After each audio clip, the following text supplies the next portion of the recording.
Hello and welcome to the introduction for this course. What you should know before you take the course: you should have a basic working knowledge of using a computer. You should also have a basic working knowledge of using the internet. Who should take this course? The course is designed for beginners to Python and Jupyter Notebook, also designed for beginners to coding and programming in general. What will you learn on the course? We'll start off by installing Jupyter Notebook. We'll then learn how to run the Jupyter Notebook Server. We'll learn about some common Jupyter commands. We'll learn about the components that make up the Jupyter Notebook. We'll learn about exploring the notebook dashboard. We'll explore the user interface within the Jupyter Notebook. We'll create notebooks. We'll look at Python expressions, Python statements. We'll take a look at variables and how to create variables in Python.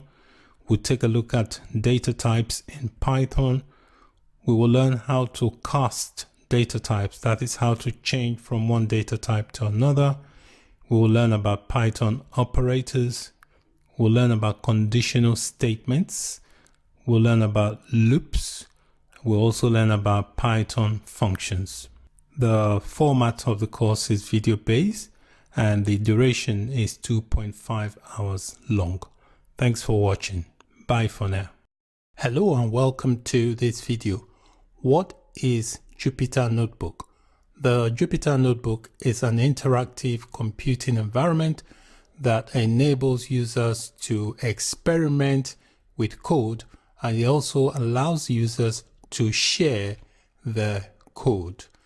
The Jupyter is a loose acronym which means Julia, Python, and R. These programming languages were the first target languages of the Jupyter application, but nowadays the notebook technology also supports many other languages. The notebook is a document that can consist of live code, rich text, interactive widgets, equations, video, images, and so on. These documents basically provide a complete and self-contained record of a computation that can be converted to various formats and then shared with others. Hello and welcome to this video. In this video, I'll be showing you how to install Anaconda and also how to set up the Jupyter Notebook. To begin, open up your Google search bar, and inside the search bar, just type in Anaconda distribution and press enter, and just select the first on the list. So I'm going to click on this one here that says Anaconda Python/R distribution.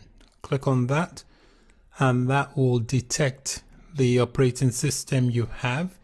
If you're running a Mac, it will detect you have a Mac. So I'm just going to scroll down to the bottom here, and right at the bottom it will detect my operating system. So it has detected that I'm running a Windows based operating system, and it presents me with the Windows installer. As of the time I am recording this video, the current version is 3.7. When you do visit to do your own download, the version may change. Just download the most recent version that you see. So to download, I have under the Windows, there are two links, one for a 64-bit and one for a 32-bit. I've got a 64-bit, so I'm going to click on the 64-bit graphical installer. So you can see here is downloading on the bottom left-hand corner of my screen. I'll wait for that download to complete, and then I'll run the installer. The Anaconda installer has completed downloading, so that's it here. So to run it, I just double click to begin the installation. So it's trying to launch. Just click on next and then click to agree. And there are two ways you can install it. You can install it just for your user profile, which is a recommended one, or you can install it for all users. If you're going to use the all users, you need to have admin privileges.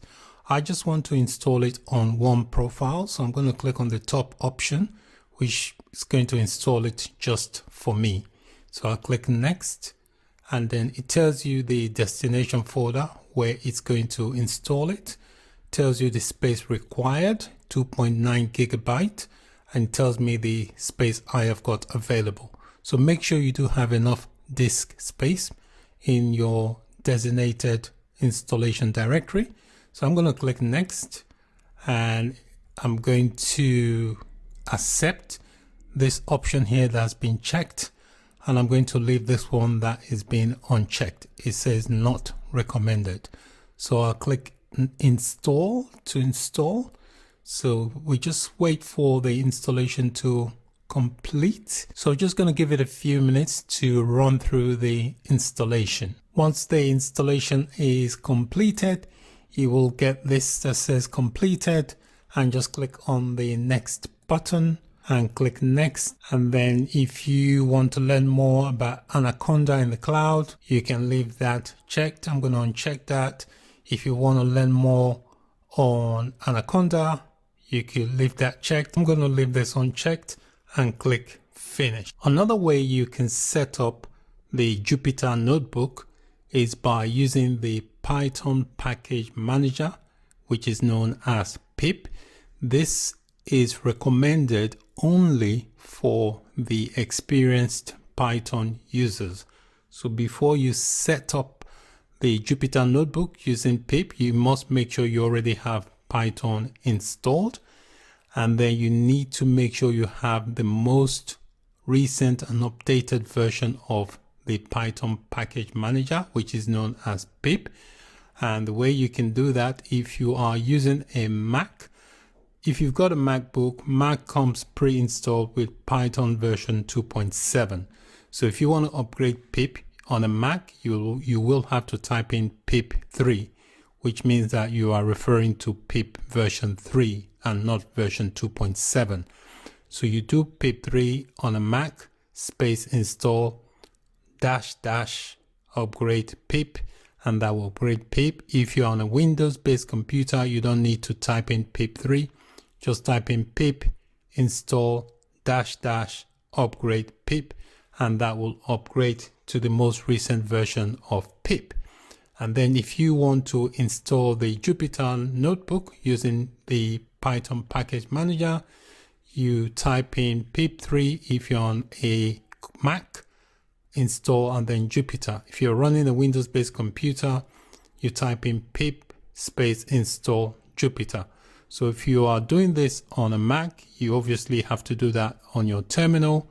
If you're doing the installation on a Windows-based computer, you have to do this on the command prompt. For new users, it is highly recommended that you install the Jupyter Notebook via the Anaconda way, because if you install Anaconda, Anaconda will also install Python and the Jupyter Notebook. So let's take a look at what Anaconda has installed. We go to our programs menu and look for the Anaconda folder. So this is my Anaconda 3 folder. If I expand that, I can see what it has installed. It installed the Anaconda Navigator, Anaconda PowerShell prompt, Anaconda prompt, the Jupyter Notebook, which is what we are really interested in here. And then we've got this reset spider settings. So we can see here by installing Anaconda, it also installs the Jupyter Notebook. So that is it for this video. In this video, we installed Anaconda, and Anaconda also installed the Jupyter Notebook for us. Thank you for watching. Bye for now. Hello and welcome to this video. In this video, I'll be showing you ways to start the Jupyter Notebook. You can start the Jupyter Notebook Server from the command line. If you are using a Windows-based computer, that will be the command prompt. If you're using a Mac or a Linux-based computer, that will be the terminal. So once you've got your command line opened, you type in this command Jupyter space notebook, and that will start the Jupyter server. The other way to start the Jupyter Notebook Server is from the All Programs menu in your Windows-based computer. If you go to the Anaconda folder within the All Programs, there should be an icon there for Jupyter Notebook. You can run it from there as well. Once the Jupyter Notebook Server is started, it opens up the Jupyter Notebook in your default web browser, and it does that on localhost, and the port it uses is 8888. Let's launch the Jupyter Notebook from the All Programs menu on our Windows-based computer. So if you click on All Programs, go to Start All Programs, and there should be the Anaconda 3 folder. So if you just expand it, and inside there you see the Jupyter Notebook. So just click on this, and that will start. It will launch a console screen like this, and then it will also launch the Jupyter Notebook in your web browser. So this is what the Jupyter Notebook dashboard looks like once you have launched the Jupyter Notebook. And inside this dashboard area here, it gives you a list that shows a list of notebooks, files, and subdirectories in the directory where the notebook server was started. So if you're launching the Jupyter Notebook from the All Programs menu, it will start from the root directory where the Jupyter Notebook was installed, and it also lists some directories and subdirectories from that root directory. So your directory listing will be different from mine depending on what you've got in your specific directory where the Jupyter Notebook has started inside the root of your directory. Most of the time, you can start a notebook server in the highest level directory that contains notebooks. All right, this basically is going to be the root directory and can also be the home directory if you are on a Mac or a Linux-based computer.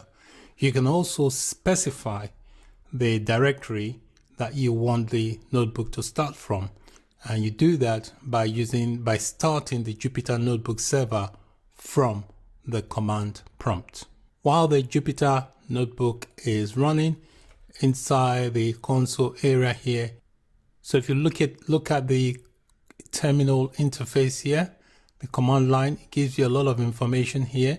It tells you where the notebook is starting from. So it's serving the notebook from the local directory, which is on my C drive under the users directory and then under the profile administrator. All right. And then it tells you where the Jupyter Notebook is running at in the web browser, which is localhost:8888. To shut down or exit the Jupyter Notebook server, you just do Ctrl-C on your keyboard, and that should shut down the Jupyter Notebook server. Once you shut down the Jupyter Notebook server, you will not be able to access the Jupyter Notebook on the web browser. You can see here, because I've shut the server down, you can see here it's not able to contact the server. I have shown you how to start the Jupyter Notebook server from the Programs menu on a Windows-based computer, which opened up the console and also opened up the notebook in your web browser on localhost /8888. I'm now going to show you how to start the Jupyter Notebook from the command line, which is the command prompt on a Windows-based computer, but the process is the same on the terminal. Notice that when you start the Jupyter Notebook from the Anaconda folder within the All Programs menu, it will start that from the root directory of your profile where the Jupyter Notebook was installed. When you're starting it from the command line, you can specify where you want it to start from. I've got a project directory here. It's an empty directory. I'm going to make the Jupyter Notebook start from this project directory. So to do that, I go to All Programs, and inside the Anaconda folder, we've got the Anaconda prompt. So this is what I'm going to use. So I click on the Anaconda prompt and I'll wait for it to launch. So you can see it tells me the base, which is, so this is the default where the Jupyter Notebook will start, okay, unless you change it. I want to change that to my desktop. So I do CD desktop, I press enter, and I do CD. There's a folder called projects on my desktop. So I'll just do CLS to clear the screen. So now I have navigated to this folder here called projects. That's where I want to start the Jupyter Notebook. So I just type in Jupyter space notebook and press enter, and it will start the Jupyter Notebook. You can see it's trying to start it. You can see here, because there's nothing in that root directory, that's why you can't see any subdirectories here, because the actual directory is empty. All right, and you can see here it tells me where the Jupyter Notebook is being served from. It tells you the path, the directory path. Always a good idea to pay attention to what's going on in the console in case there's anything that you are not sure with, or if it doesn't work the way you expect it. All right, so running the Jupyter Notebook from a specified directory is also useful for project-based stuff, so that if there's certain things you want to keep in a specific directory, then you can serve the Jupyter Notebook server from that directory. In this video, I showed you a couple of ways of starting the Jupyter Notebook. One from the command line, where you could specify a directory for the Jupyter Notebook to be served from. And I also showed you how to start it from the Anaconda folder within the All Programs menu of your Windows-based computer. When you start it from the Anaconda folder, there is a Jupyter Notebook icon that you can run, and by default, it serves the Jupyter Notebook from the root directory of your profile. And when the Jupyter Notebook opens up, it opens up in your default web browser on localhost :8888. The port number is 8888. So that's it for this video on running the Jupyter Notebook server. Thank you for watching. Bye for now. Hello and welcome to this video. In this video, I'm going to show you some common and useful Jupyter commands. All Jupyter commands are prefixed with the keyword Jupyter before the subcommands are issued. The Jupyter keyword basically is the primary namespace for all subcommands. Let's take a look at a table showing some common Jupyter commands. So this is a table here, and we have some useful and commonly used Jupyter command. First one here in the table is the command to start the Jupyter Notebook. You just type in Jupyter space notebook, and that will start the Jupyter Notebook application. If you want to see all the available commands that Jupyter has, and you want some information as well, you just type in Jupyter space -- help, and that will show you the available commands that Jupyter has. If you want to see the location of the configuration directory, you type in Jupyter space -- config -dir. If you want to see the location of the data directory, you type in Jupyter space --data -dir. If you want to see the location of the runtime directory, you type in Jupyter space --runtime -dir. If you want to show all the Jupyter directories and the search path, you type in Jupyter space --path. If you want to print out the directories and search path in a JSON format, you type in Jupyter space --JSON. So let's open up the command prompt in Anaconda and show you how these commands work. I'm going to illustrate how these commands work. So in my Windows computer, I'm going to go to All Programs, and I'm going to look for the Anaconda 3 folder, which is this folder here. I'm going to expand that, and I'm going to select the Anaconda prompt. I'll click on that, and that should open up this console, this terminal.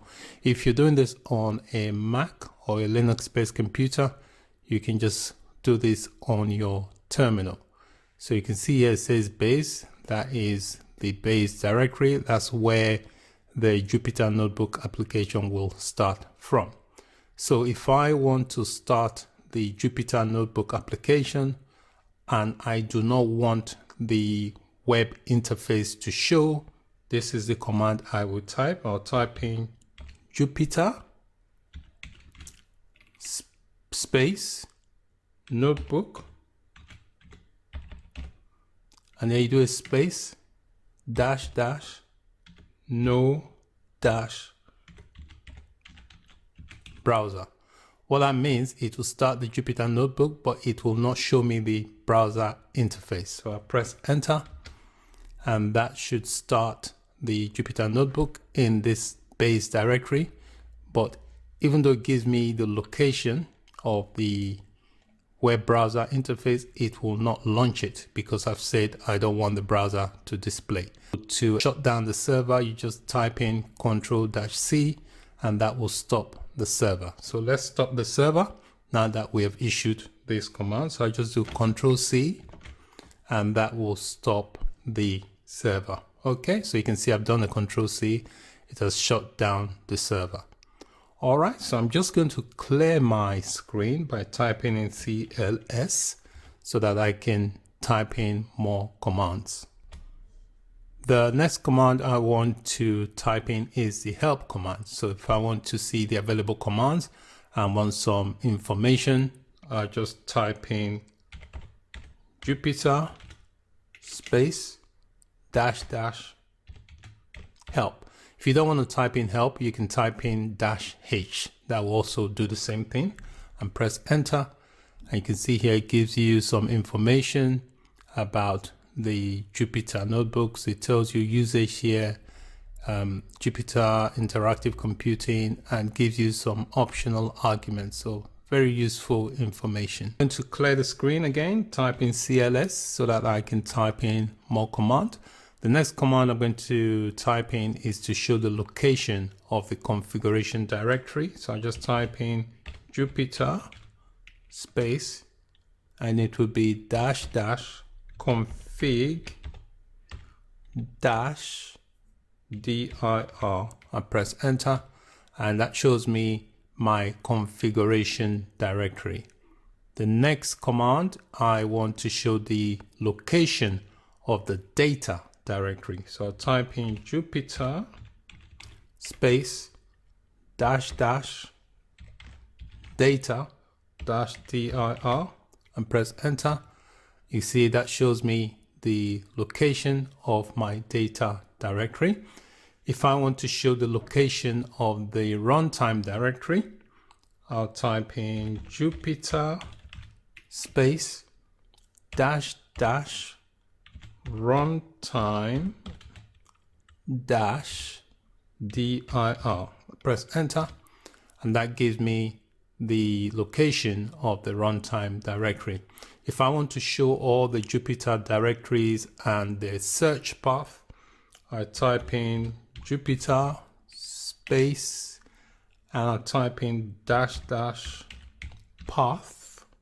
with an S and press enter, and that will show me all the path. Okay, it shows me the location of all the Jupyter directories and their search path. So you can see it's listed quite a few. The final command I am going to type in is going to be a command that will print the directories and search path in machine readable JSON format. So to do that, type in Jupyter again, space --JSON and press enter. You can see here it's giving me the path. So in this video, I've shown you some commonly used Jupyter commands. Thank you for watching. Bye for now. Hello and welcome to this video. In this video, we will take a look at the components of the Jupyter Notebook. The Jupyter Notebook application is a client-server application. A client-server application basically is a distributed application structure that partitions tasks or workloads between the providers of a resource or a service, which are usually called servers, and the service requesters, which are usually called clients. So the server, which is represented by this box here, is the resource provider. And then we have the client. In terms of Jupyter Notebook, that could be your web browser, because the Jupyter Notebook also has a web component, which is a web browser which will act as the client to the server. So the client will be requesting services from the server, which is the provider of the resource. In a client server application, it can also provide resources to other clients, and clients can include other computers. It could be remote, and you can access the server, which can be remote, over the internet using different types of client, like your mobile phone, your laptop, or your computer device. The main components of the Jupyter Notebook include the Notebook web application. We also have the kernel, and then we have the Notebook documents. So let me give you a brief description of each of the components of the Jupyter Notebook. The first is the Notebook web application. This is basically an interactive web application that you can use to write and run your code interactively. You can also use it to author notebook documents. The second Jupyter Notebook component is called the kernels. The kernels basically are separate processes started by the Notebook web application, and it usually runs in the user's code, and it runs in a given language. The default language is Python, but it can run in other languages. And what it does, it returns the output from the Notebook web application back to the Notebook web application. And the kernel basically handles things like computations for interactive widgets, tab completion, introspection, and other bits and pieces. So the kernel basically interacts with the Notebook web application. The third component is called the Notebook document. The Notebook document is basically a self-contained document that contains a representation of all the content that is visible inside the Notebook web application. This includes the inputs you have and also the outputs which are produced from the kernel. Okay, it also includes narrative text, equations, images, it can also include videos, rich media representation of objects, and each of the notebook documents has its own kernel. So there is a kernel for Python, there's a kernel for other programming languages as well. So that's it for this video. In this video, I just gave you a brief introduction to the various components of the Jupyter Notebook. Thank you for watching. Bye for now. Hello and welcome to this video. In this video, we are going to take a quick look at the notebook dashboard. To begin, we have to start the notebook server. So I'm going to be doing this on a Windows 10 machine. So in the All Programs menu, I've got to look for the Anaconda 3 folder, which is this folder here. And in there is an icon here for Jupyter Notebook. If I click to run this icon, it will start up the Jupyter Notebook server from the root directory where it was installed. If I don't want to start it from the directory where it was installed, I can use this Anaconda prompt command and then specify a directory where it should be started from.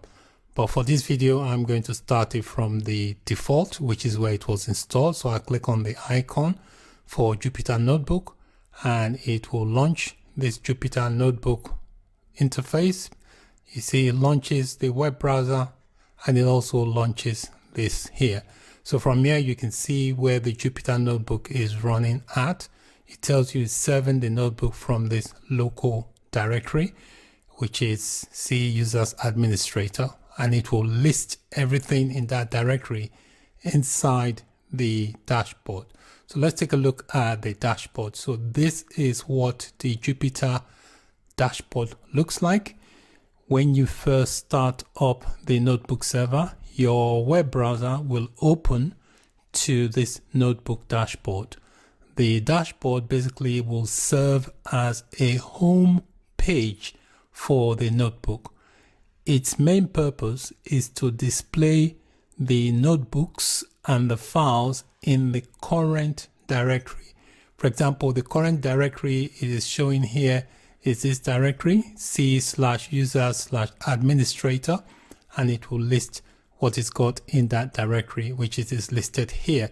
Yours will be different from mine because what you've got in your directory will obviously be different from my directory. Okay, and then we've got the breadcrumbs at the top here, the top of the notebook list here. It will display clickable breadcrumbs. These are all clickable breadcrumbs of the current directory.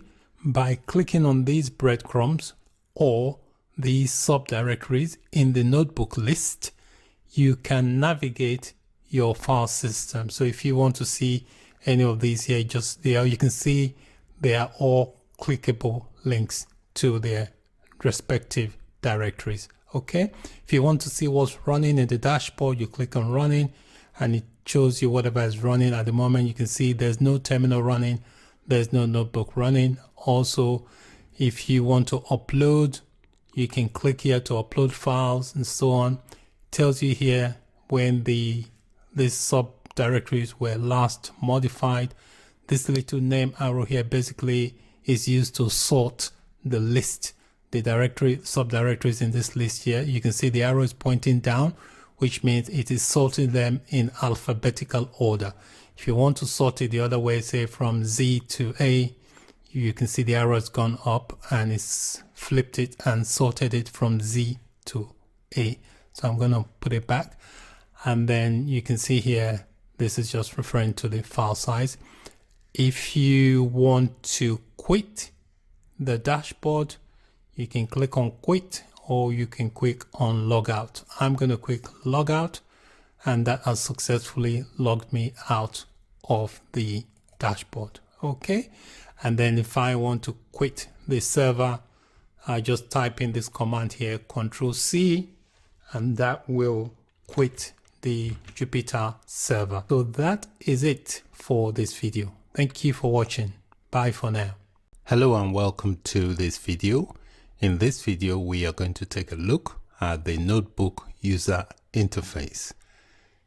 When you create a new notebook or when you open an existing notebook, you will be presented with the notebook user interface. This user interface allows you to run your code, author your notebook documents interactively. The notebook user interface has three main areas. We have the menu, we have the toolbar, we have the notebook area, and the cells. I have got my dashboard open and I have got one notebook inside my dashboard. At the moment, the notebook is not running. So to run it, I'm just going to double click on it and that will run the notebook. So you can see here the notebook is running. It has now presented me with the user interface. So I'll start with the menu bar. This area here is known as the menu bar, and the menu bar has menus for actions on the notebooks, the notebook cells, and the kernel it communicates with. The file here basically is, you can use this file option inside the menu. You can use that to change the file name for the notebook. And then you've got the edit if you want to edit. You've got the view. You've got insert. It allows you to insert cells above or cells below. This here is called a cell. Okay, this border area here is called a cell where the code is. And then you have the kernel, which is running at the moment. We've got widgets. So you can save the notebook, the state of the widget, you can clear the notebook widget, you can download the widget and so on. And then you've got the help menu.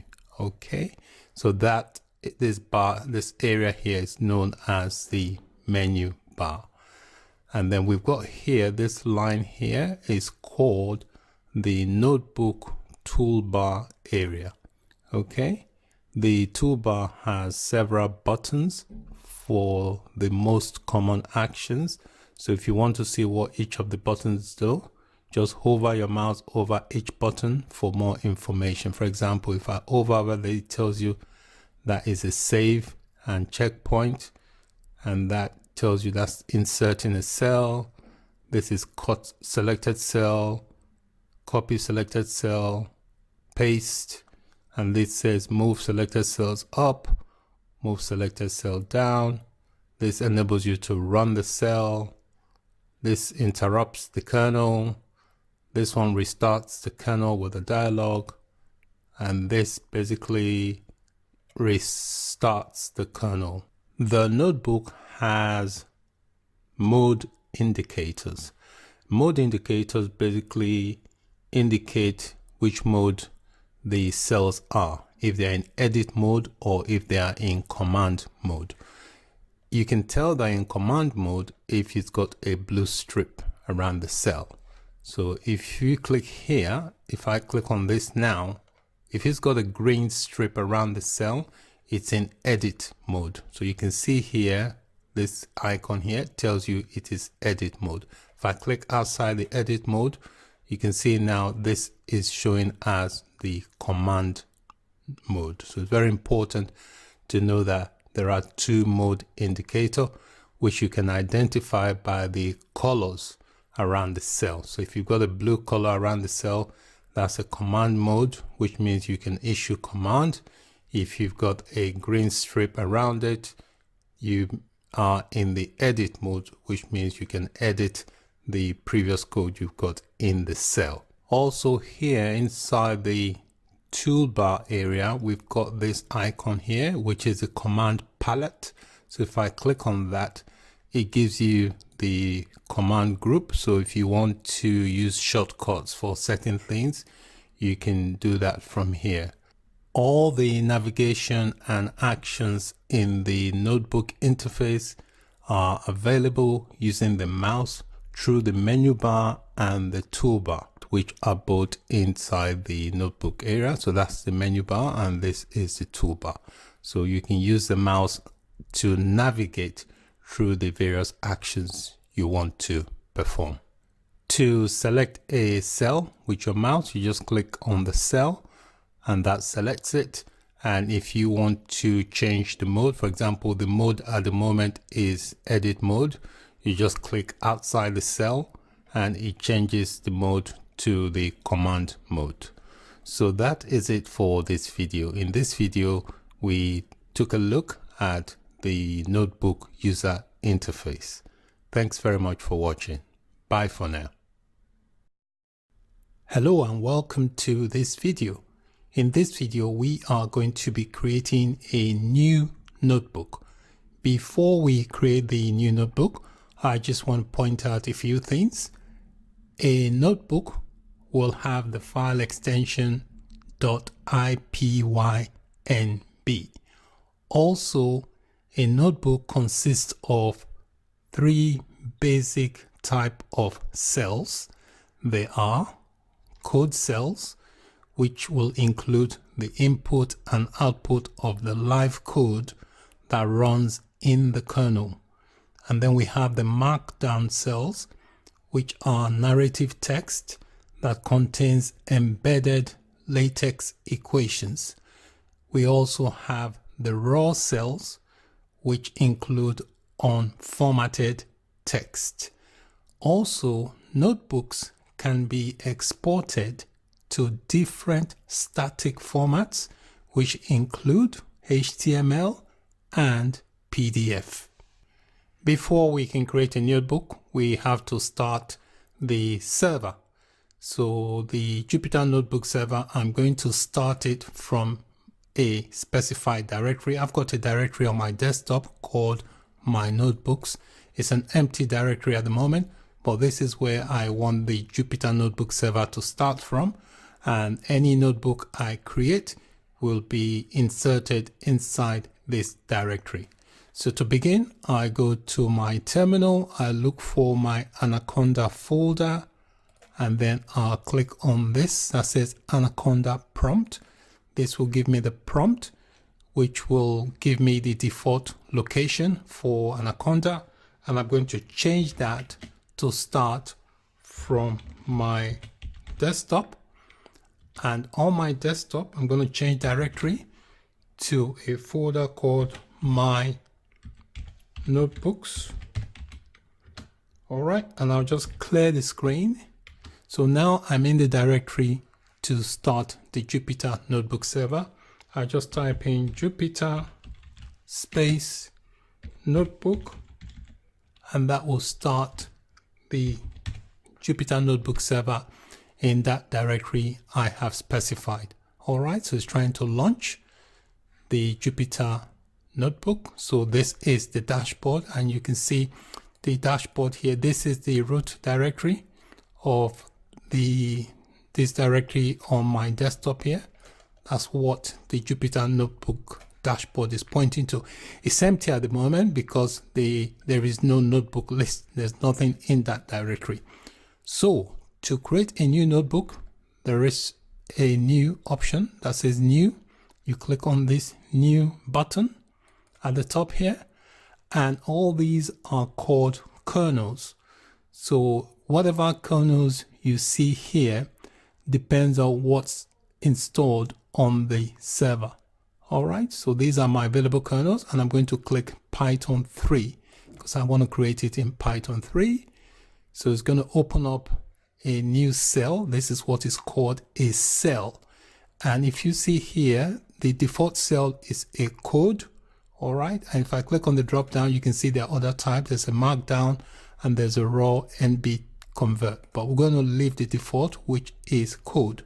So I'm going to click on it, and this is where you can write a live code. So I'm just going to type in print and just say hello world. So I've just typed in a simple print statement that's going to say hello world. And to run this cell, you can click on the run button here, or you can do shift and enter. Okay, so I'm going to click run, and that will run the cell. You can see here it has given me the output of that cell. So we notice here the notebook is untitled at the moment, so I need to give it a name. To do that, you double click on it, and I'm going to call it Hello World, and then I'll click on this rename button, and you can see the name of the notebook has changed. If you want to see the notebooks that are currently running, you can click on your home screen here, and you can see this is running. You can tell that it's running because it's got this green icon next to it. I've only got the one notebook at the moment, but it's possible to have multiple notebooks running at the same time. Also, while the notebook is running, there is a box here you can check. If you check on it, it gives you some options. You can duplicate the notebook, you can shut it down, you can view, you can edit, and you can also delete. So I'm just going to uncheck that box, but you see those options when you have the box checked. If you have it unchecked, the options disappear. If I take a look at my projects directory on my desktop, you can see here that it has saved the notebook. This is the notebook here with the extension IPYNB. It has saved it into my projects directory. If you have other notebook files, you can also upload them using this upload button, or you can just drag them into the notebook area here in the dashboard. The notebook shows the green icon when the notebook is currently running, and notebooks remain running until you explicitly shut them down. Closing the notebooks page is not sufficient to shut the notebook down. So if you want to shut it down, you click on this check there, and then there is an option to shut the notebook down. Notice I've shut it down and the icon now is no longer green. So that is it for this video. In this video, we created a new notebook. Thank you for watching. Bye for now. Hello and welcome to this video on what is Python. Python is a general purpose programming language. This means it can be used to write computer programs for various things like games, data science, websites, and so on. Python is also a high-level programming language. High-level programming languages mean that the languages of writing computer instructions in a way that is easily understandable and close to human language. Python is portable, which means we can run Python programs in the various different operating systems like Windows, Mac OS, Linux without any changes. Python is an interpreted language. Python is called an interpreted language because it goes through an interpreter which turns code you write into the language understood by your computer's processor. Python is strongly typed. Strongly typed languages don't convert data from one type to another type automatically. Python has a huge set of libraries. A Python library is a collection of programs you can incorporate into your own program without writing code for them. Let's take a look at a list of application types you can create with Python. Web applications. These are applications you can access using a web browser. Android applications. These are applications that runs on Android devices like Android phones and tablets, games. You can create various types of games with Python. Scientific applications. You can create various types of scientific applications with Python. System administration applications. So you can use Python to create applications to monitor various types of systems. You can also create console applications. A console application basically is a computer program designed to be used via a text-only computer interface. Let's take a look at a list of software applications that have been created using Python. So some of these are quite famous and popular. First on the list is YouTube, and then we have Google, we have Dropbox. This program lets you save files to a cloud-based service that you can then access from anywhere in the world. We've also got Reddit. Reddit is one of the biggest open communities on the web. You have a question you want to talk about, something in specific, or if you want to find tons of information regarding a particular topic, for example, gardening or anything, you can just look on Reddit and find related information. Next, we have Spotify. Spotify allows you to listen to ad-free music of your choice. It's a streaming service that allows you to stream music without any advertisement. Finally, we've got Instagram. Instagram is very popular. It has both an app side and also a web site as well. And these are just a few list items of software that were created using Python. There are so many others, but these are just some few that you may have come across. So that is it for this video on what is Python. Thanks for watching. Bye for now. Hello and welcome. In this video, I will introduce you to high and low level programming languages. What are high level programming languages?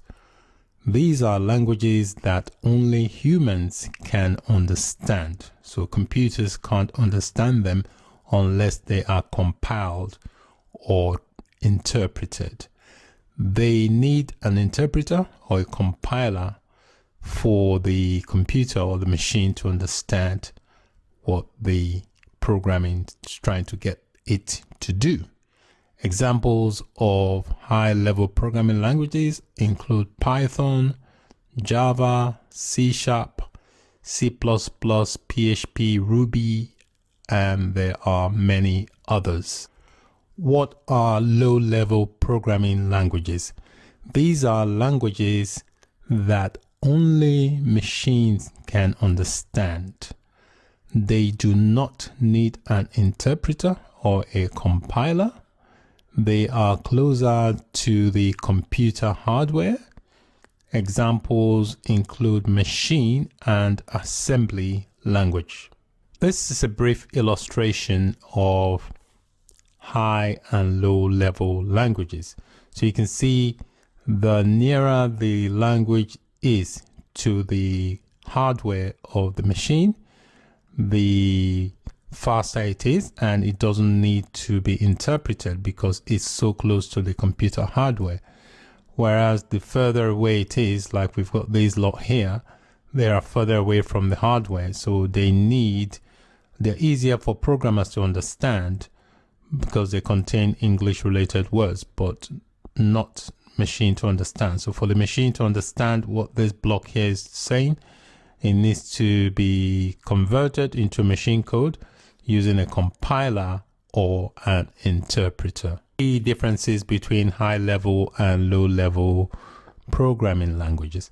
High-level languages are easier to learn Low-level languages are more difficult to learn. High-level languages are near to human languages. That's easy to read. They are like basic English, while low-level languages are far from human languages, so only machines know what they are talking about. You need a translator, like a compiler or an interpreter, to convert a high-level language into machine language. No translator is needed for low-level languages because the machine hardware knows what they're talking about. Programs written in high-level languages are slow in execution because obviously they have to compile or interpret them, while programs developed in low-level languages are much faster in execution because there's no compiling or interpretation going on. The hardware understands the language, so it's easy or easier to execute the instructions. So these are the key differences between high-level and low-level programming languages. Thanks for watching, and bye for now. Hello and welcome to this video. In this video, I'm going to introduce you to compilers and interpreters. What is a compiler? A compiler is used to translate the entire source code into machine language before the code is executed. So basically what that means is that for the computer to understand what it is you're trying to get it to do, you have to use a compiler to compile or convert your code into a code that the machine can read. All right, examples of languages that are compiled, that means languages you have to compile before the code is executed, includes C and C++. So let me illustrate how the compiler works. So let's say you have your source code, and your source code is basically your computer code that you write. So let's say inside the source file, you have this. You've got x equals 7, y equals 8, and then the sum is equals to x plus y. And then you want to print the value of the sum using the print function. Now, the computer will not understand this. So what needs to happen? You need to use the compiler to convert that code into machine code. The machine code is something like this, because computers only understand zeros and one. So the compiler compiles it into machine code, and then it executes the code. It then passes it on to the computer memory, and the computer memory then outputs the result, in this case, which is 15. So that's basically how a compiler works. The compiler will compile the entire code into machine code before it passes the information to the CPU to display the result. What is an interpreter? An interpreter does a similar job like a compiler. The key difference with the interpreter is that the interpreter will translate or convert one line of code at a time, okay, into machine language before the code is executed.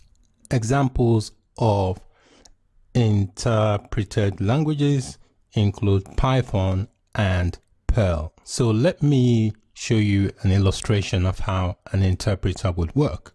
So let's say you have your source file and you have this bunch of code inside your source file.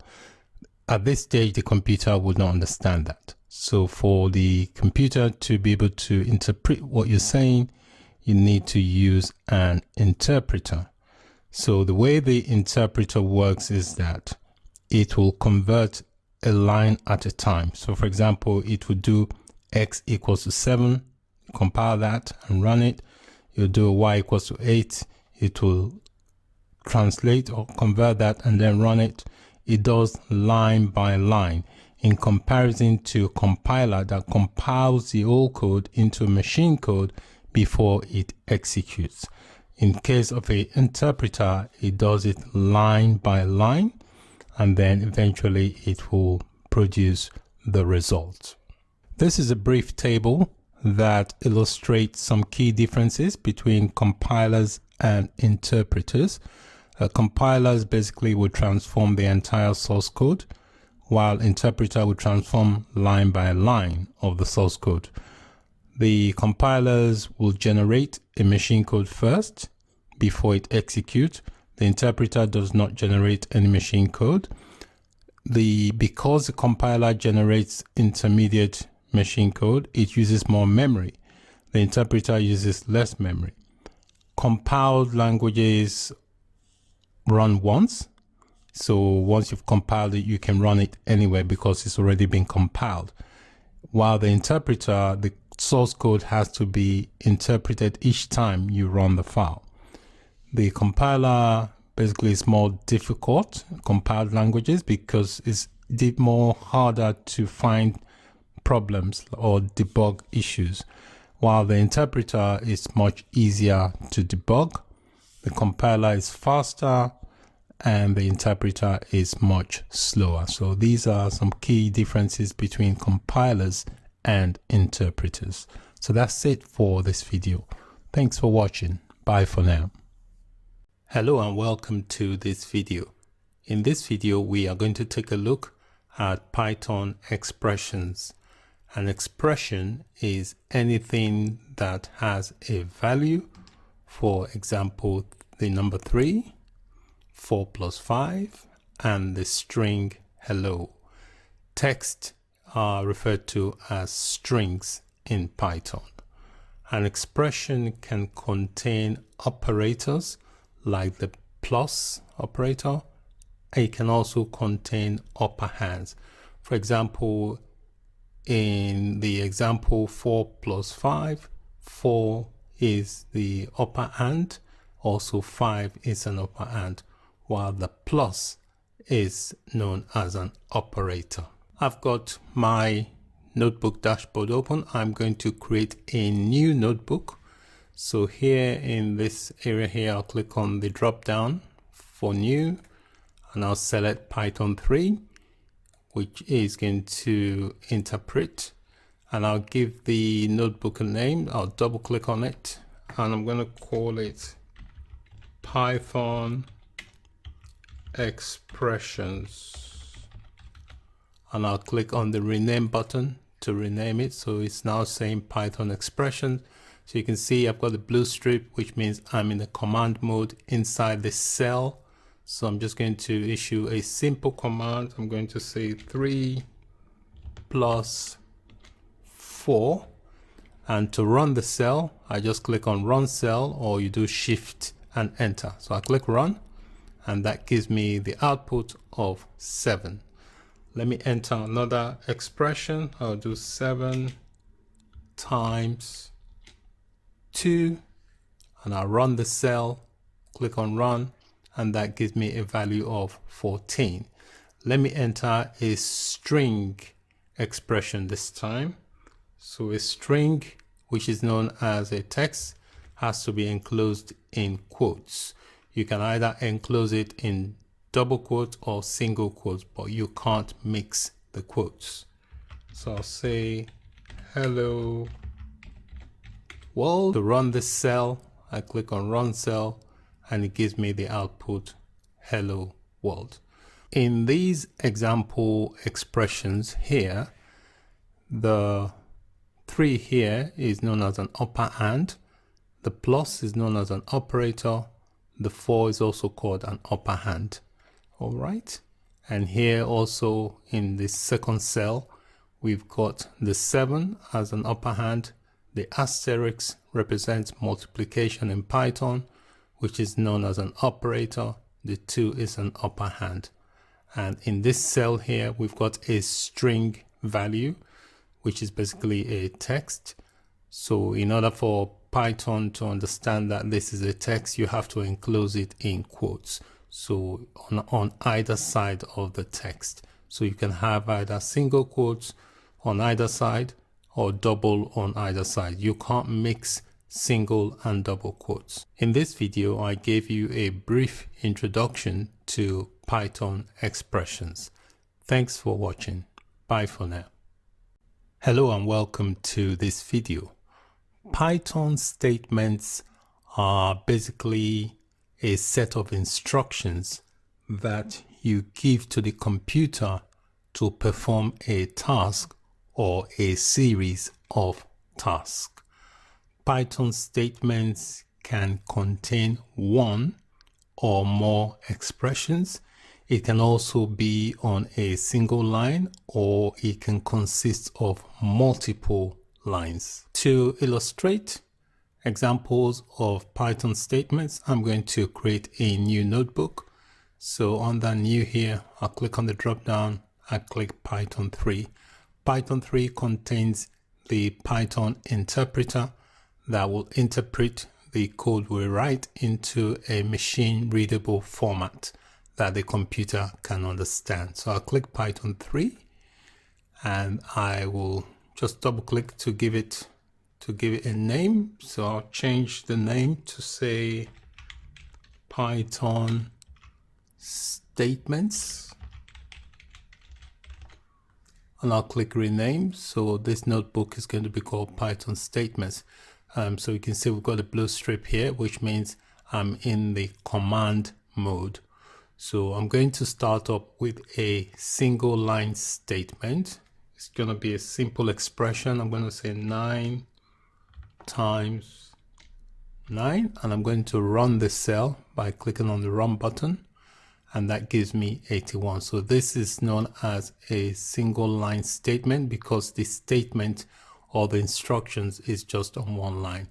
So depending on what you want the computer to do, you can have a statement that consists of several hundred, even thousands lines of code, depending on the task you want the computer to perform. So I'm going to give you an example of a multi-line statement. So I'm going to use a for loop. So I'm going to say for I in range, and a range is basically an inbuilt function in Python which you can use to specify a range. So I'm going to say 13. I'll specify the range, and then I will add the colon. The colon is very important. It creates an indentation level. So if I press enter, you can see here it's giving me an indentation level, so I can add another line of statement. So I'm going to add a print function. So I'm going to get it to print the value of I. So let me click to run the code. You can see here it's printed out from 0 to 12. All right. So when you specify a range, the first number is usually a 0.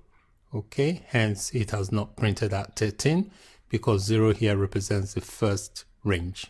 Okay. So this is an example of a multi-line statement because the statement is on 2 lines. Let me explain what this code is in this cell number 2 here. The for basically is used to iterate over a range of values. So here I'm saying this for is going to be used to loop through a range of 13 numbers, a sequence. So the I here is going to be what is going to store the value. So I say for I in range. Range basically is a inbuilt function in Python. So we're basically using this for loop to loop through this range, and we're going to print out each value of this I. So I here contains all the values. So what it's going to do is the first value it's going to print is going to be 0. So it prints from 0 to 12, which gives it 13 values. Okay, so that's basically what that code is doing. In this video, I gave you a brief introduction to what Python statements are. So a statement can contain one or multiple lines of code depending on the task you want the computer to perform. Thanks for watching. Bye for now. Hello and welcome to this video. Python comments can be very useful. They can be used to explain your Python code to yourself and to others. Also, comments can be used to prevent execution of code when you are testing your code. So you may have certain aspect of your code that you don't want to run during execution. To achieve that, you can add comments to that aspect of code, which prevents the execution of that code. So this can be very useful during testing purposes. There are two main types of comments in Python. We have a single line comment and a multi-line comment. So the single line comment is represented by the hash symbol, while a multi-line comment, you can either represent it by 3 double quotes on either side of the code you want to comment, or you can have 3 single quotes on either side of the code you are trying to comment. I've got my Jupyter dashboard. I'm going to create a new notebook. So on that new, I'll click Python 3, and I'm going to call this notebook Python comments, and then I'll click rename. Inside the cell, I'm going to issue out a simple print function here, and I'm going to get it to print out the text hello world. And next to it, I'm going to add a single line comment, which is represented by this hash symbol. When the comment is on the right hand side of the code, it does not affect the code running. But when you place the comment in front of the code, it will affect the code. So if I click run here, it will give me the output because the comment is on the right hand side. So notice in the second cell here, I have placed the comment in front of the code. Notice that's commented out all of the code. So it will prevent this code from being executed. So if I click on the run button, you see nothing gets executed because of the comment. So be very careful where you place your comment. If you place it in front of the code, it will comment out the entire line. But if you place it on the right hand side, as we've done in cell number 1, it does not affect the code from being executed. So these are known as single line comment. So let's give you an example of a multiple line comment. So to do that, you do 3 quotes on either side. All right, so you can press enter. So you either have 3 double quotes or 3 single quotes. You can't mix the quote. And then any text that is enclosed between these quotes will be commented out and the code will not be executed. In this cell here, we've got a multi-line comment because it spans multiple lines. This is one line, this is another line. So we can see that the multi-line is enclosed by these quotes. So we have 3 double quotes before and 3 double quotes online. Notice it has turned all the text in between the quotes red, which means that when I run this cell, those lines of code will be ignored. The only line that will print is this print function here that says hello world. So if I run this cell by clicking on the run button, you can see here it's printed out hello world, and it has ignored this here, which is the multi-line comments. So comments are very useful in Python. They help you explain what your code is doing and also can help you comment out certain lines of code if you don't want those lines of code to be executed. So that is it for this video. Thank you for watching. Bye for now. Hello and welcome to this video. There are three basic data types in Python. We have the numbers data type. This basically includes integers, which are known as int, and floating point numbers, which are known as float. An integer basically is a whole number, and a floating point number is basically numbers that includes decimals. We also have the string data type, which basically is a text or a sequence of characters. It's also referred to as str. And then we have the Boolean data type, which is a true or false value, is also known as the bool. You can get the data type of any object by using the type function in Python. So basically you pass in a value in between the parentheses, and this type function will return the type of data type. So let's create a new notebook and experiment with some data types.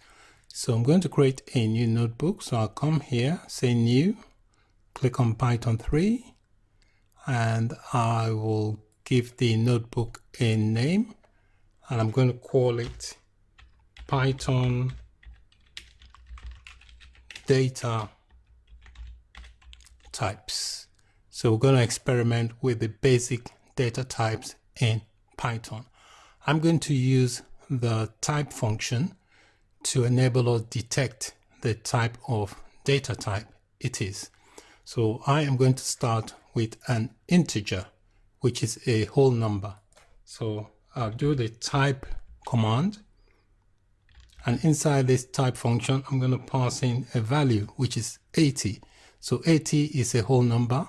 So if I click on this run command, you see here it has returned that this type of data is an integer.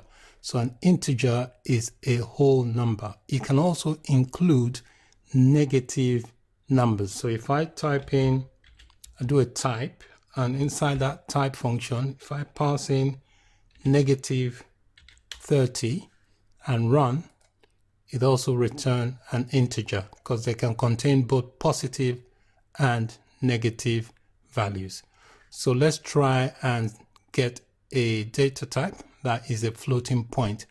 A float is basically a number that includes decimals. So we'll do type, and inside this function, let's do 28.5 and run this cell. You can see it has returned a float. You can also have a negative float value as well. So if I do type, and in between I do negative 1.0 and do a run, it also returns a float. Next, let's try and get a string data type. So we'll do a type.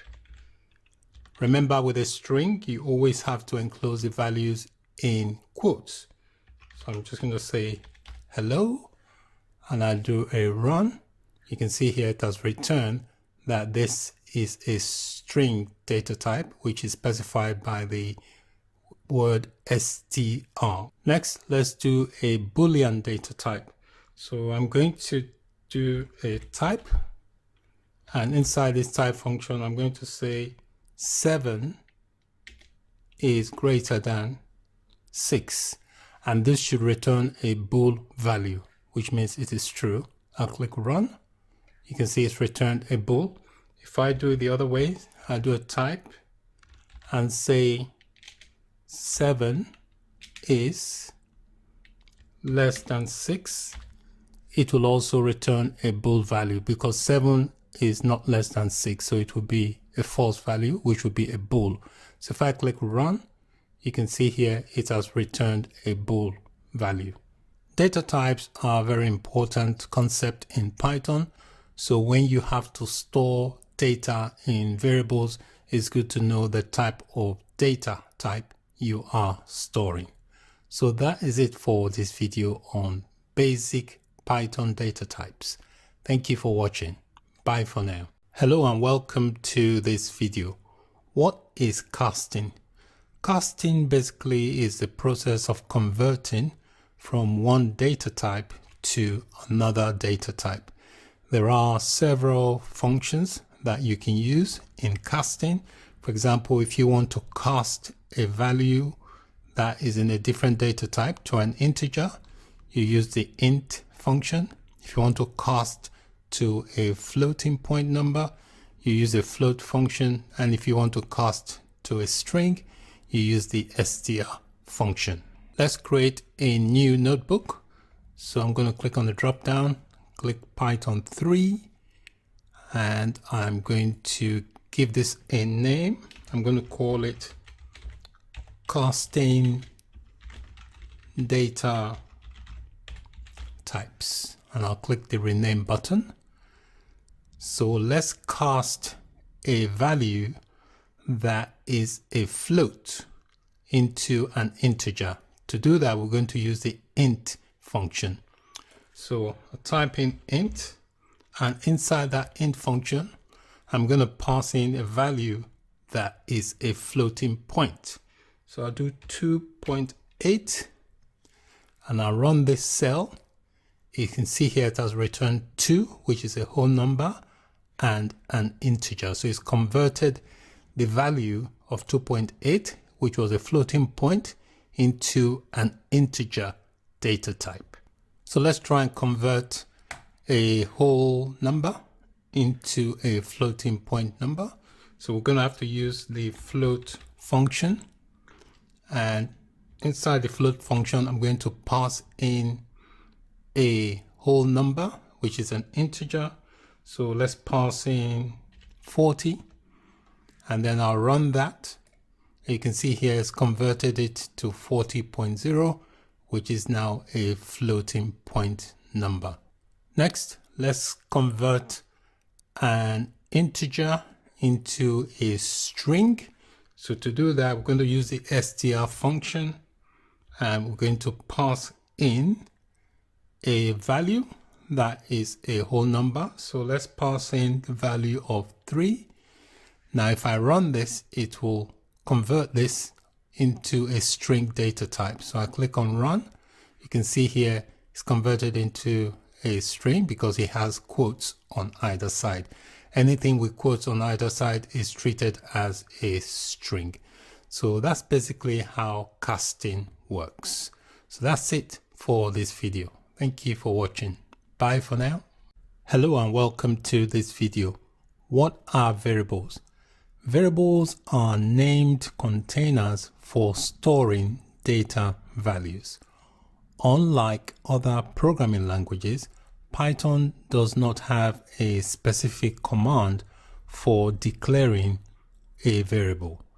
In Python, a variable is created the moment you assign a value to a named container. There are a few rules that you need to know before you create variables in Python. A variable name must start with a letter or the underscore character. The variable name can contain alphanumeric characters and the underscore character. So it can contain from characters A to Z, numeric from 0 to 9, and the underscore character. A variable name cannot start with a number. Also, variable names are case sensitive. So for example, if you declare a variable called name with uppercase N, and you're trying to access that variable with lowercase n, you will get an error. Another important rule is that you cannot name your variable names after Python keywords. There are certain keywords that are reserved for the Python programming language, which you cannot use as variable names. On the screen here, I've got a list of some reserved words in Python. They are called keywords. So these are keywords that the programming language actually uses. So when you create a variable, you cannot use any of these words listed in this table. Let's create some variables. So the first thing I need to do is create a new notebook. So I'll click on the drop down and click Python 3, and we'll give the notebook a name, and I'm going to call it Python variables, and I'll click rename, and that will rename it to Python variables. So let's create a simple variable. The first thing you need to do is have a named container. So I'm going to create a variable. So name is going to be the container. So to the moment you assign a value to the name container, that's when it becomes a variable. So the name container, in this case, I've called it name, and you use the equals to sign to assign values to variables. So I'm going to, because this is going to be a string, I'm going to enclose the value in quotes. All right. So I've just created a new variable and I assigned it a value of blue line. So if I click run, nothing will happen because the value is stored inside this name. So if I want to retrieve the value inside this variable, what I can do, I can come here and say print, and I'll pass in the name. Remember, the variable names are case sensitive, so I have to reference it in lowercase because I created the name in lowercase. So now if I run the cell, you can see here is return the value. You can also change the value of a variable container just by referencing the name of the variable. So if I can come here, I'll call the variable again, and I can change the value. Say for example, I want to call the variable, I change the name from blue line to Jack. And if I try to do a print statement again and pass in the name of the variable, which is name, it will now return Jack. So even though you've assigned a value to a variable, you can always change what the variable stores just by reassigning the value. Let's create a couple more variables here. So I'm going to create another one. I'm going to call this greetings, and I'm going to assign a greeting to it. So I'm going to enclose the value in text. I'm going to say hello world. All right, so that's going to be the value that this variable called greetings is going to store. So I'm going to run it, nothing will happen. So each time I want to reference this variable, I can just call it by its name. If I call it greetings and return and click on the run, you can see here it has returned the name, what it stored. Okay, if we want to return it without the quotes, we can wrap that into a print function, and inside the print function we just call the name of the variable, which is greetings, and run. You can see it printed out without the quotes around it. I've noticed I've spelled the word wrong, so if I want to fix that, all I need to do is call the variable by its name, which is greetings, and I'm going to fix that by changing that. So I'll say hello world and just run that. So now if I call this variable inside a print function, it will then print out hello world. Let's create one more. So I'm going to call this variable new underscore year, and I'm going to give it a value of 2020. Because this is a numerical value, you don't need to enclose the value in quotes. So I'll click run. So now if I want to access the value of this variable, I just call the variable by its name, which is new underscore year, and click run. And you can see it gives me the value that is stored in that variable container. With some programming languages, you have to specify the data type for a particular variable before you assign it. Python doesn't do that. Python, you can just create something and just assign a value to it. In this video, I introduced you to variables in Python, and we also created a few variable examples. Thanks for watching. Bye for now. Hello and welcome to this video. What is a Python list? A Python list is a collection of data that can be of mixed data types. Unlike variables that can only store one value in a container, a Python list can store multiple values inside one container. Each item in a list is separated by a comma, and you can create a list by using square brackets. For example, you can create a list called fruits, and you assign the values or the items for that list inside square brackets, and you separate each item by a comma. You can access individual items in a list by their index position. So the first item is always index 0, the second item in the list is index 1, and so on. Also, you can change the order in which an item is positioned in a list by changing their index position. Let's create a new notebook. So I'll come here, do new, Python 3, and I'm going to double click and give it a name. I'm going to call it Python list. And I'll click rename. So you can see here we have a new notebook called Python list. So let's go ahead and create some list. In this cell, I've created a new list called animals, and I've assigned some values or elements to the list. If I want to access any item or elements from the list, I will have to do that using their index number.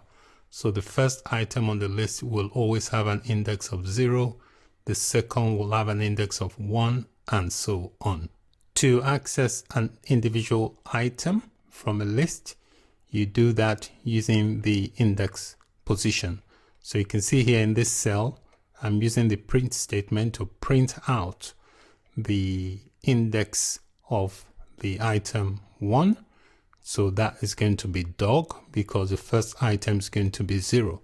So if I run this cell, you can see here it's printed out dog as the first index. Okay, the first index is 0, but the item with the index of 1 is dog. You can also have negative indexing. Negative indexing means you can access an item from the end of the list using a negative. So if you're doing a -1, that means you're accessing the very last item in a list. If you're doing a -2, you're accessing the second last item on the list. You can see here accessing -2, which means I expect it to return penguin. So if I run this now, you can see it has returned penguin. I'm creating another list here in this cell called fruits, and it's got 3 items in this list. So I'm just going to run the cell to create it. To access an item from the list, you just reference the index. For example, here I want to access the fruit called cherry. I just call the name of the list and pass in the index. If I click run, you can see here it has returned cherry. If you don't want the quotes enclosed, just do a print statement and wrap it around the print statement like I did here in this cell number 2. That will return the item without quotes. Another thing you can do, you can change the value of an item in a list. For example, the list called fruits, I want to replace the value of apple with orange. All I need to do is reference the name of the list, pass in the index of what I want to change, which is 0. 0 is apple, and then assign a new value, which is orange. So if I run that, that will change that. So if I now call the name of the list, I should no longer have apple listed. You can see the position of apple has been replaced by orange. You can also add items to a list by using the append method. So in this cell here, I'm going to add apple to this list.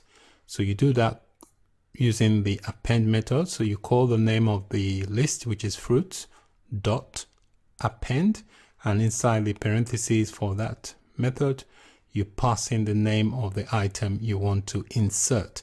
And normally that will add that at the end of the list. So if I run that, it will add that to the list. So if I now call the name of the list, we should have apple listed at the end here. I'm creating another list here with mixed data type.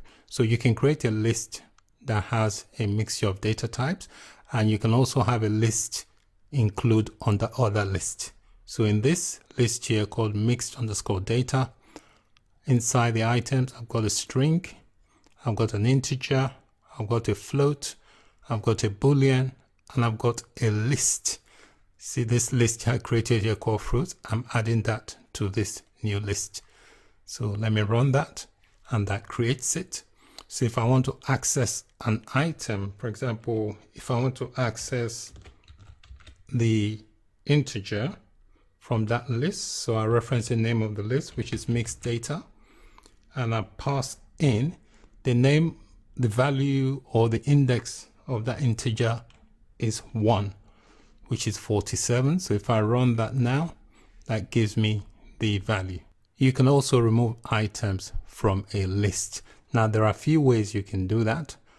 You can use the pop function. So you call the name of the list, in this case fruits.pop, and inside the parentheses you pass in the index of the item you want to remove from the list. So in this fruits here, index number 3 is going to be apple. If you don't supply the index, it will automatically remove the last item from the list. This is the second way. You can use the remove method. I've commented that both because I only want the first method to run. So you can do a fruits.remove and pass in the value of the item you want to remove. You can also use the delete key. You do del fruits, and then you pass in the index of the item, and that will also remove it from the list. But in this example, I'm only going to use the pop method. So I'm going to run this cell, and you can see here it tells me it has removed apple from that list.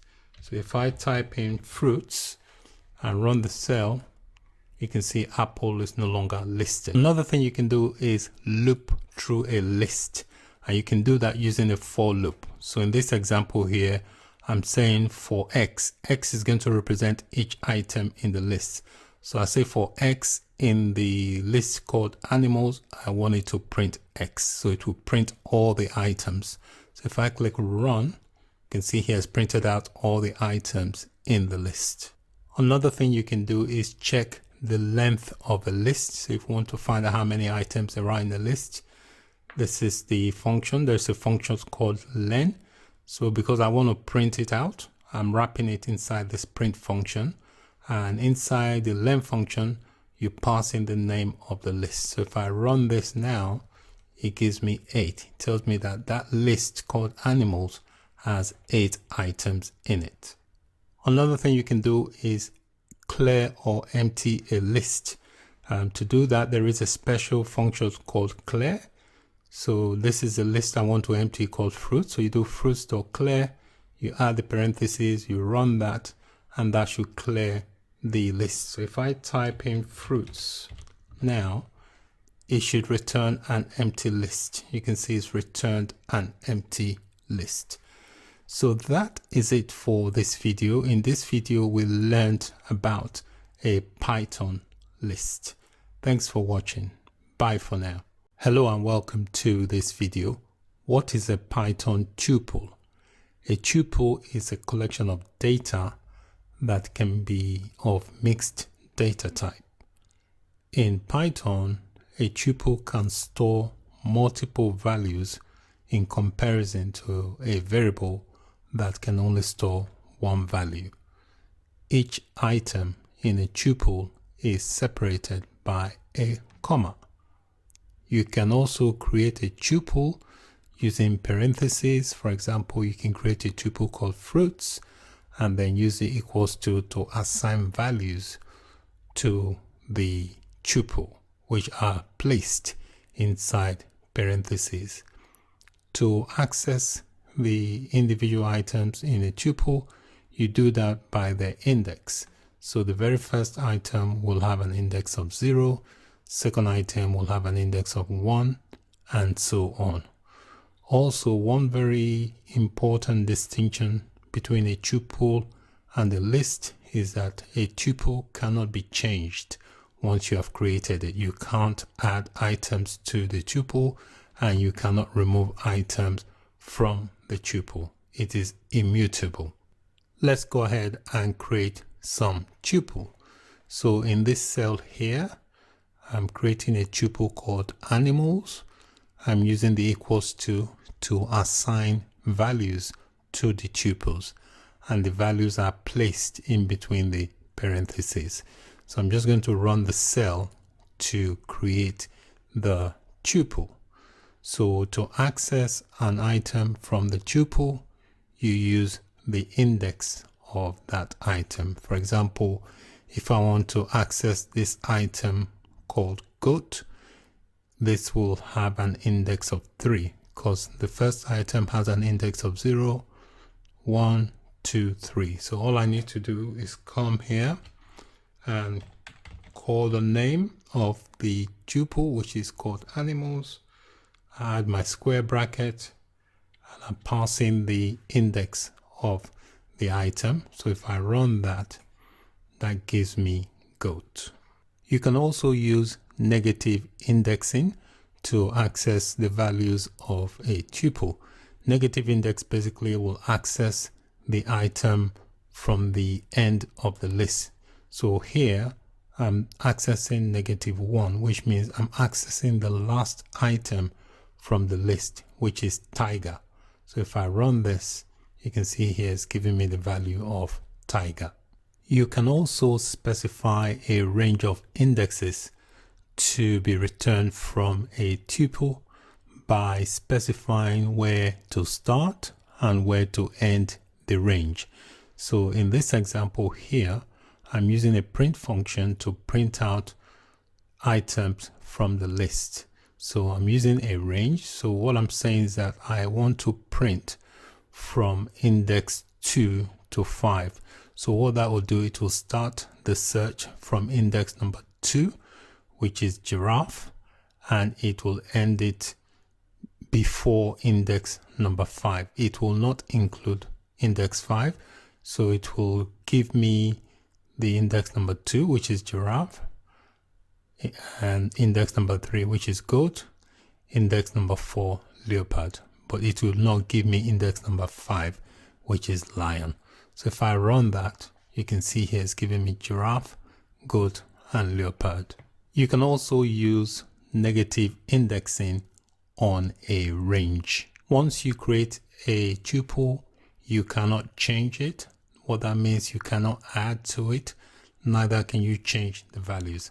So in this cell here, if I try to change the value of this tuple by trying to reassign the index of 0, which is this bear, if I try to replace that with kangaroo, I will get an error. So if I run that, you can see here, it tells me here, tuple object does not support item assignment.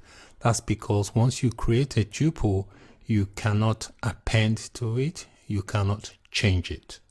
Another thing you can do is loop through a tuple. Looping basically means it will iterate through the tuple and print out each item. So I'm saying here, I'm using a for loop. So I'm saying for x in animals, print x. X will represent each item. So if I run the cell, you can see here it's printing out all the items in the tuple. If you want to find out how many items there are in a tuple, there is a special function called len, which enables you to return the length of the tuple. So here I am wrapping the len function inside the print function, and I'm passing in the name of the tuple inside the len function. So if I run that, that returns the length of the tuple, which represents the item in the tuple. You can also join tuples together. So in this example here, I'm going to be creating 3 tuples. So the first one is called letters, and I'm assigning it 3 values, A, B, C. Second tuple is called numbers, and I'm assigning it 3 values, 1, 2, 3. The third tuple is called letters underscore numbers, and the values for this I am joining using the plus operator to add the tuple called letters to the tuples called numbers. So let me run this cell.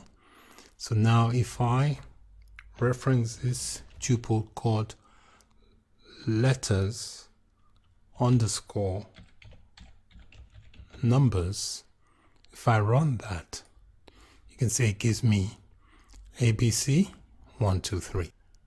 The key thing to remember about a tuple is that once a tuple has been created, you cannot change the value, neither can you add to the tuple. So the tuple is unchangeable or immutable once it has been created.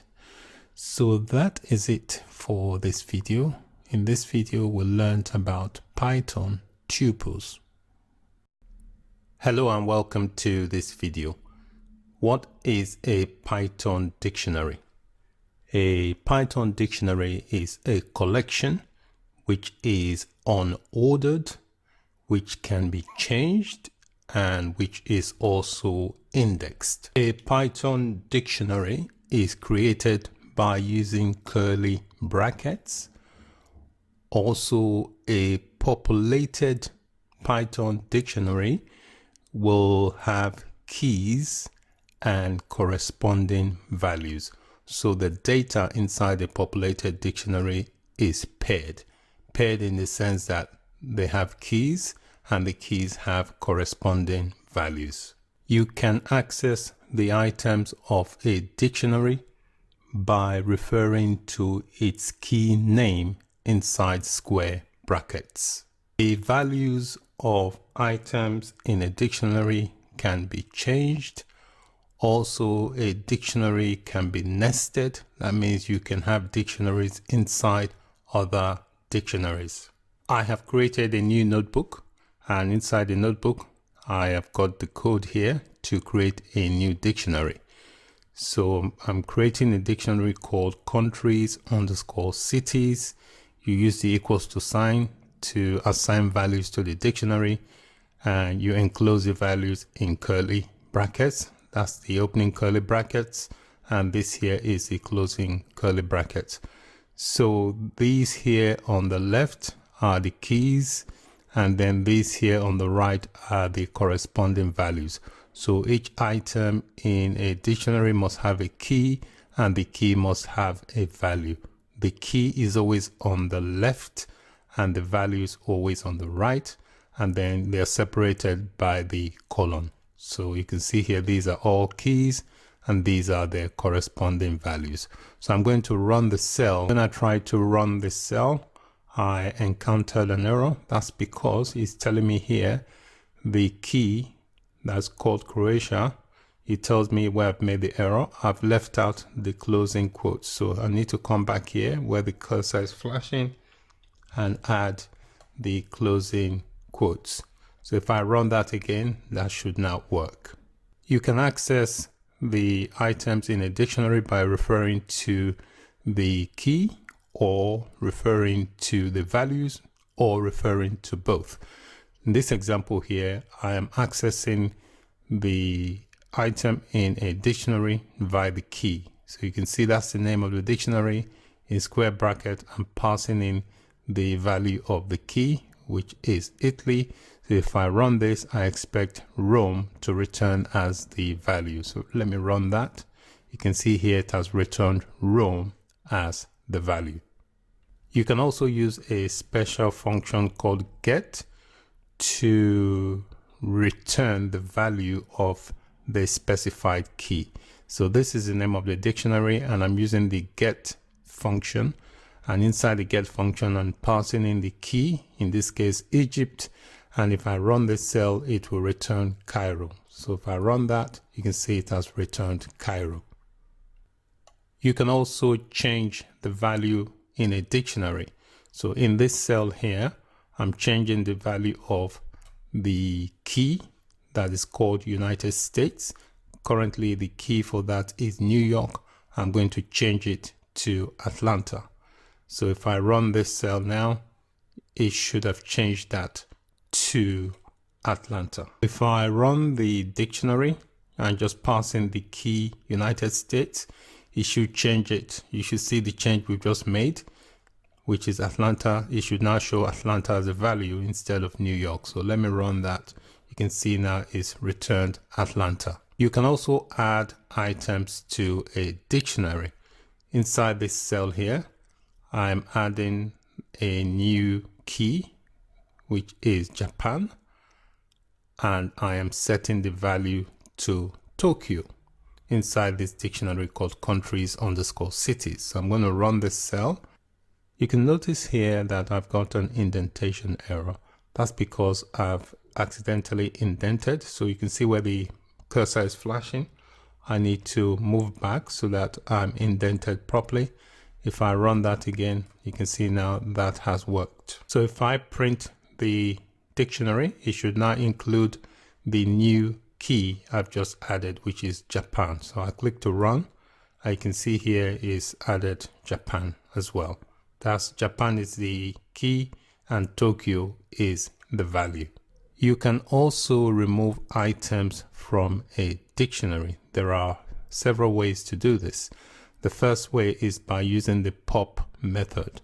So you call the pop method on the dictionary and you pass in the key of what you want to remove. So I've passed in the key Japan, and this will remove the item for the specified key.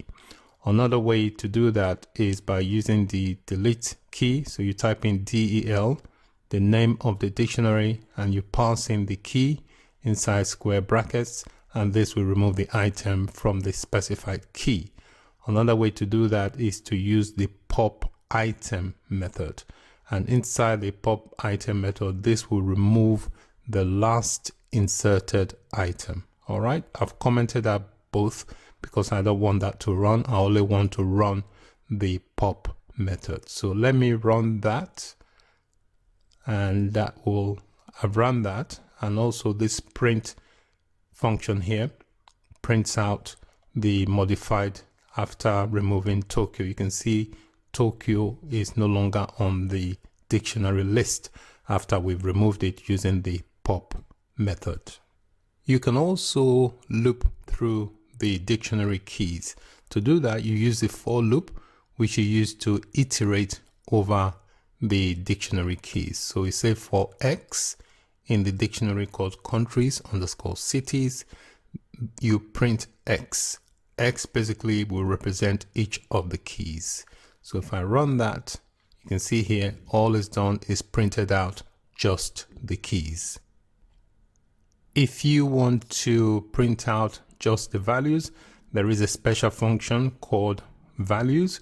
So you add that function to the name of the dictionary and you print X, and that will return only the values. So if I run this cell, you can see it's only returned the values for the dictionary.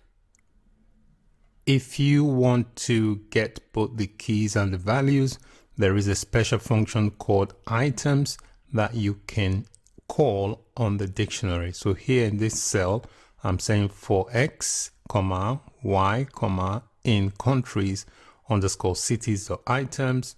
So this will print out the keys and the value. X represents the key and Y represents the values. So if I run this cell, you can see here it's printed out the keys and the corresponding values. If you want to check the length of a dictionary, there's a special function called len.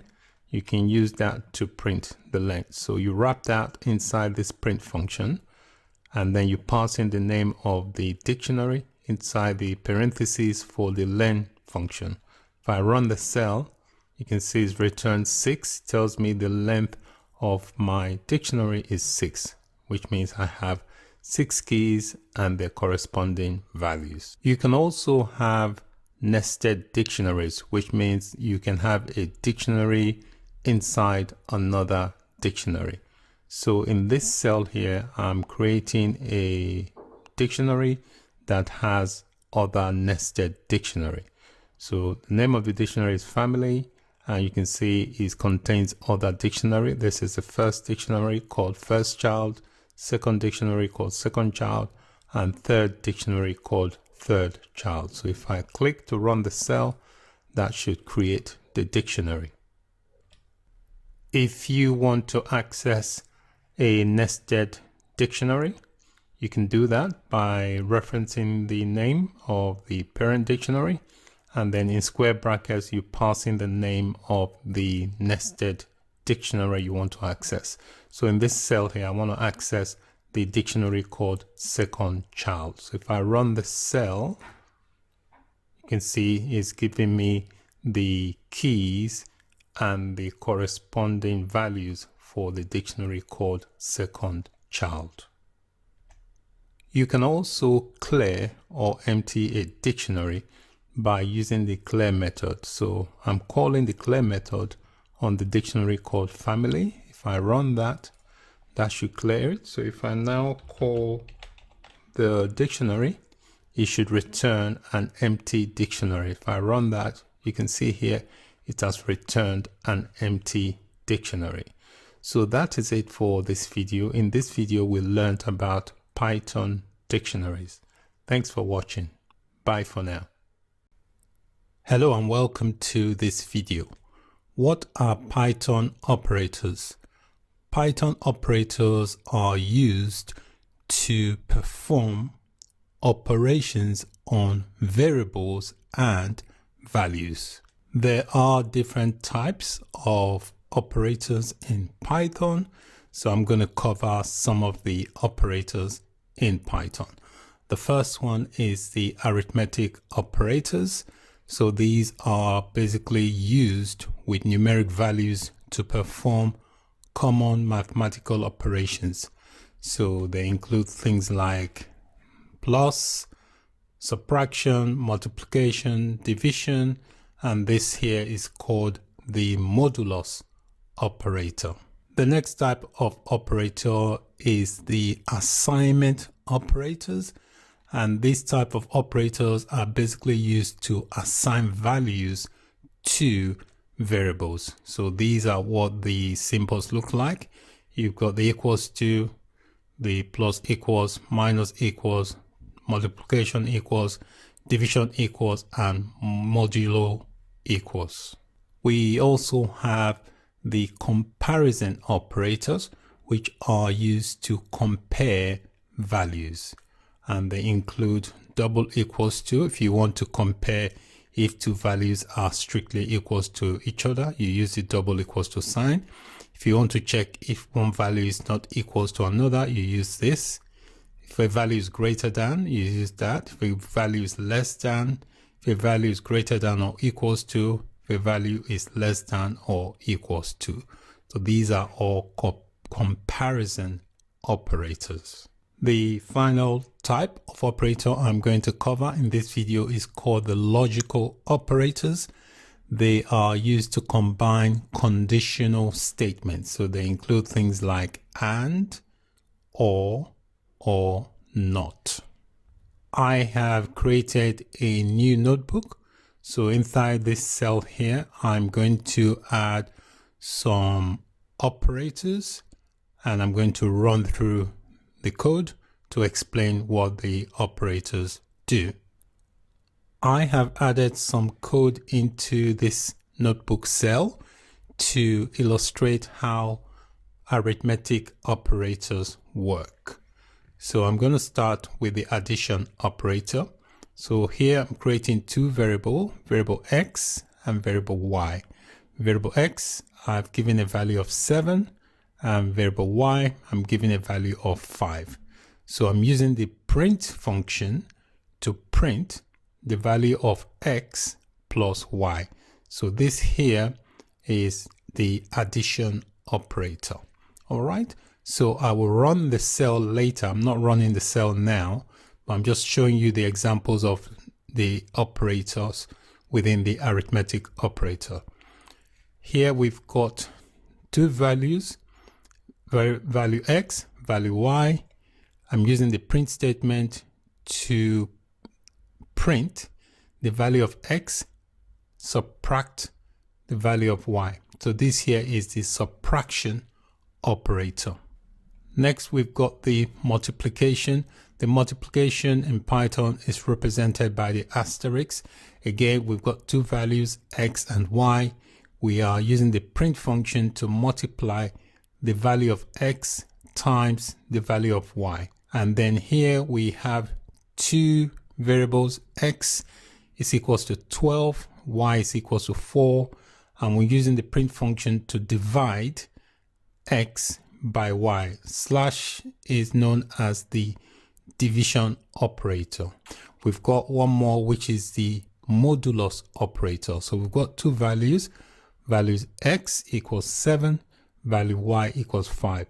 We're using the print function to print x modulus y. Modulus basically means when you divide by a number, it will only return the remainder from that division. For example, if you divide 7 by 5, basically 5 can go into 7 once, remainder 2. So the modulus operator will return the remainder, which is 2.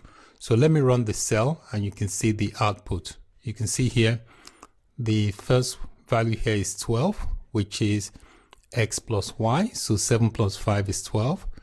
And the second value here is 2. So if you take away 7 from 5, which is the subtraction operator, that gives you 2. The third value here says 35, which is multiplication. If you multiply 7 by 5, that will give you 35. Next one is the division. If you divide 12 by 4, that will return 3. And for the modulus operator, modulus will always return the remainder. So 5 can go into 7 one time, remainder 2. So it returns the remainder, which is 2. So this is how the arithmetic operator works. I've added some code into my second cell in my notebook. This is the second cell. And this code here is going to illustrate how the assignment operator works. Assignment operators basically used to assign values to variables. We already used that in the previous example for the arithmetic operator. You can see all this equals to sign here. We're using it to assign values to variables. All right. So there are different types of assignment operators. So here I've got a variable called city. I've given it a value of London using the equals to, which is the assignment operator. So here I'm telling the print function to print the value of city. Here I've got two values, two variables, x equals to 7, and then x equals to plus equals to. When you have a plus equals to, you're basically saying add this 3 to the value of x. So when you print x, x will now print 10 because x is 7, and we're calling the value, we're calling x here, and we're adding plus equals to means add 3, and then you're using the equals to assign the 3 to the 7, making it 10. So the same process with the minus.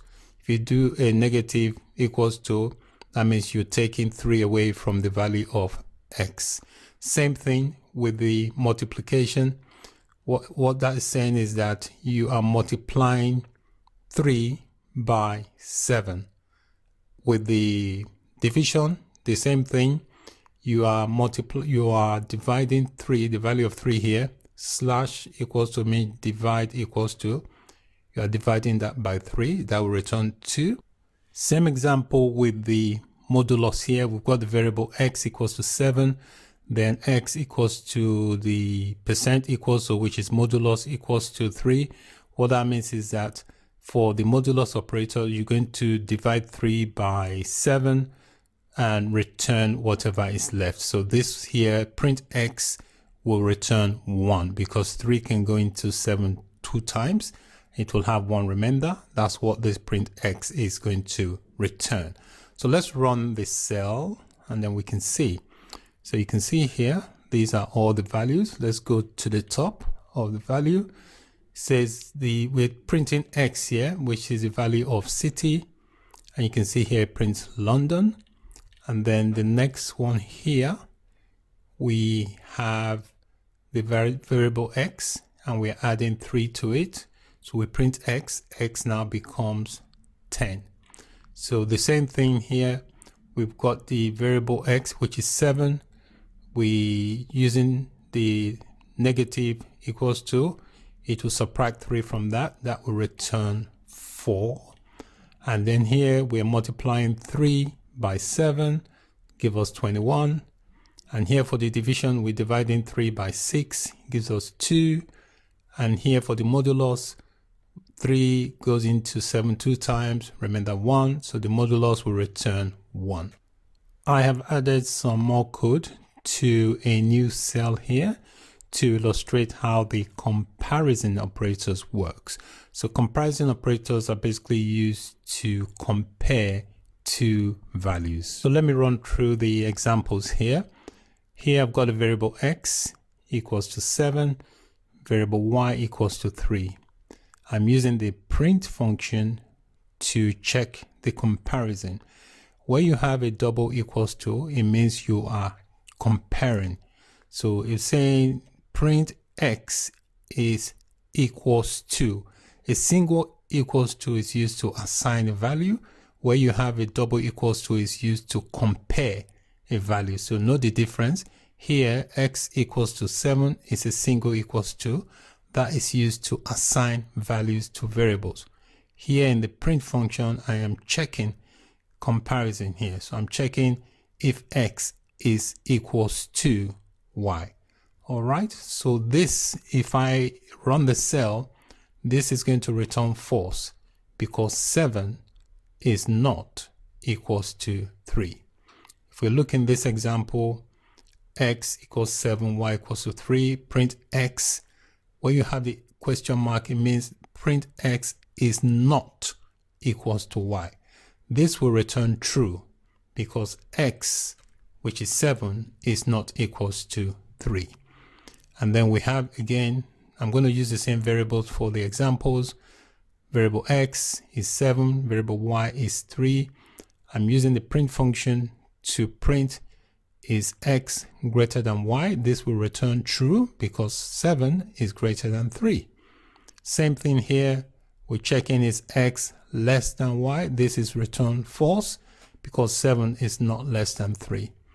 Again, the same thing. We're checking x is greater than or equals to y. This will return true because 7 is greater or equals to 3. In this example, same thing. Check if x is less than or equals to y. This will return false because 7 is neither less than or equals to 3. So let me run the code and you can see the output. With a comparison operator, you always get a true or false value because you're checking things. Is this equals to what? And so on. So you always get a Boolean result. Boolean basically is a true or false outcome. I have entered some code into another cell, and this cell here is going to illustrate how the logical operators work. Logical operators are used to combine conditional statements. Okay, so here I've got a variable x equals to 7. and I'm using the print function to check some conditions. So I'm saying x is greater than 3, and this and here is a logical operator, and x is less than 10. This is going to return true because 7 is greater than 3 and 7 is less than 10. All right, so if we look at this example here, x equals to 7, we're going to use a print function to check the comparison. We're saying x is greater than 3 or x is less than 4. This is going to return true because one of the condition where you have an or, all you need is one of the conditions to be true, and that evaluates to true. If you have an and, both conditions must be true for it to return true. You can see this x is greater than 3 is one condition, and then x is less than 10 is another condition. The and here means that both conditions must be true for the outcome to be true. With the or logical operator, you only need to have one of the expression to be true, and that will return true. So in this case, x is greater than 3. That returns true, okay? But 7 is not less than 4. You can see here it says x less than 4. 7 is not less than 4. So this part of the expression is false, but it will evaluate to true because one of the condition in the comparison is true when you use the or operator. Here we're saying x is 7. We're using the print function to use the not part of the logical operator. We're saying not x is greater than 3 and x is less than 10. This is going to return false because not is used to reverse the result. So let me run the cell and you can see the outcome. You can see here, first outcome is true, second one is true, and the last one is false. In this video, we learned about some of the operators in Python. Thank you for watching. Bye for now. Hello and welcome to this video. In this video, we are going to learn about Python conditional statements. What are conditional statements? Conditional statements are statements that perform certain type of computations or actions based on certain conditions which will evaluate to true or false. These conditions are known as Boolean conditions. There are three main types of conditional statements. There's the if statements, the elif statements, and the else statements. What are if statements? If statements are used to check conditions before executing a certain block of code. They help make your programs make smarter decisions, and they will only run or execute the code inside the if block only when the condition evaluates to be true. If statements use comparison and logical operators to check whether conditions are true or false. I have created a new notebook, and inside this cell I have some code here to illustrate how the if statements work. So you write an if statement using the if keyword. So I have a couple of variables here. Variable A has a value of 40. Variable B has a value of 80. So I'm using the if statement here to check if variable B is greater than A. Now that is the condition. So the greater than sign is what we use to check the condition. So B has 80 and A has 40. So B is definitely greater than A. So that condition will evaluate to true. So the code inside the if block. So when you write an if statement, you have the colon, and then underneath the colon is the block of code that will execute when the condition is true. So this print function here will execute this code that says B is greater than A because that condition is true. If the condition was false, nothing will happen. The code will not execute. So let me run the code by clicking on the run command. You can see it's executed the code inside the if block, which is this text that says B is greater than A.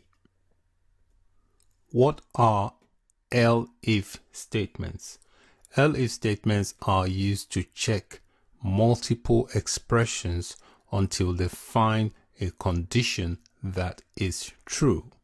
When they do find a condition that is true, it will only execute the block of code as soon as one of the conditions evaluates to true. So if you're checking for a few conditions, it will execute the code it finds for the first conditions that evaluates to true. I have a block of code inside my second cell to illustrate how the if statement works. So I have two variables. Variable A has a value of 40. Variable B has a value of 40. So they both have the same value. So I've got an if statement, which is checking is B greater than A. So if B is greater than A, the code inside the if block, which is a print statement, will execute. In this condition, the condition is false because both of them have the same value. So that code inside the if block will not execute. And then we have the code in the elif block, which is checking. So I'm using a comparison operator to check. If you have a double equals to, that means you're checking is something is equals to another. So I'm checking is A equals to B. We know that they are because they both have the same value. So the code inside the elif block will execute because that condition is true. They both are equals to each other. So let me run this cell and you will see that the code inside the elif block is the one that is being executed, which is this print statement that says A and B are equal. What are else statements? Else statements are used to execute a block of code when conditions evaluate only to false. Added some block of code here into this new cell to illustrate how the else statement works. So I have two variables. Variable A has a value of 20. Variable B has a value of 10. I've got an if statement to check if variable B is greater than A. If it is, the code inside the if block of statements, which is a print statement, will execute. In this case, B is less than 20, so that will evaluate to false. So that code will not execute. We move on to the elif code. In the elif, we're checking is A is equals to B. This will evaluate to false, so that code block will not execute. We move on to the else statement, which is going to evaluate to true because A is greater than B. So that code will execute. So let me run the code and you'll see it's saying A is greater than B because that is the only condition that is true. We also have what is called a nested if statement, which is basically an if statement embedded inside another if statement. I have added a block of code into this cell to illustrate how the nested if statement works. So I've got a variable X, which has a value of 51. And I've got my first if statement, which is checking if X is greater than 10. That is going to evaluate to true. So the statement, which is the print statement above 10, is going to be printed.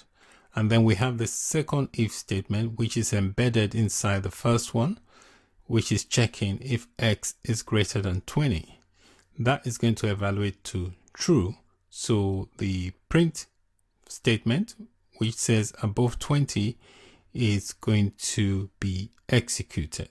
All right, so we have two statements that evaluate to true. So if I run that, we should have two printouts. The first one says above 10, which is for this one, and the second says above 20, which is for that. So that's basically how the nested if statement works. So in this video, we've learned about Python conditional statements. Thanks for watching.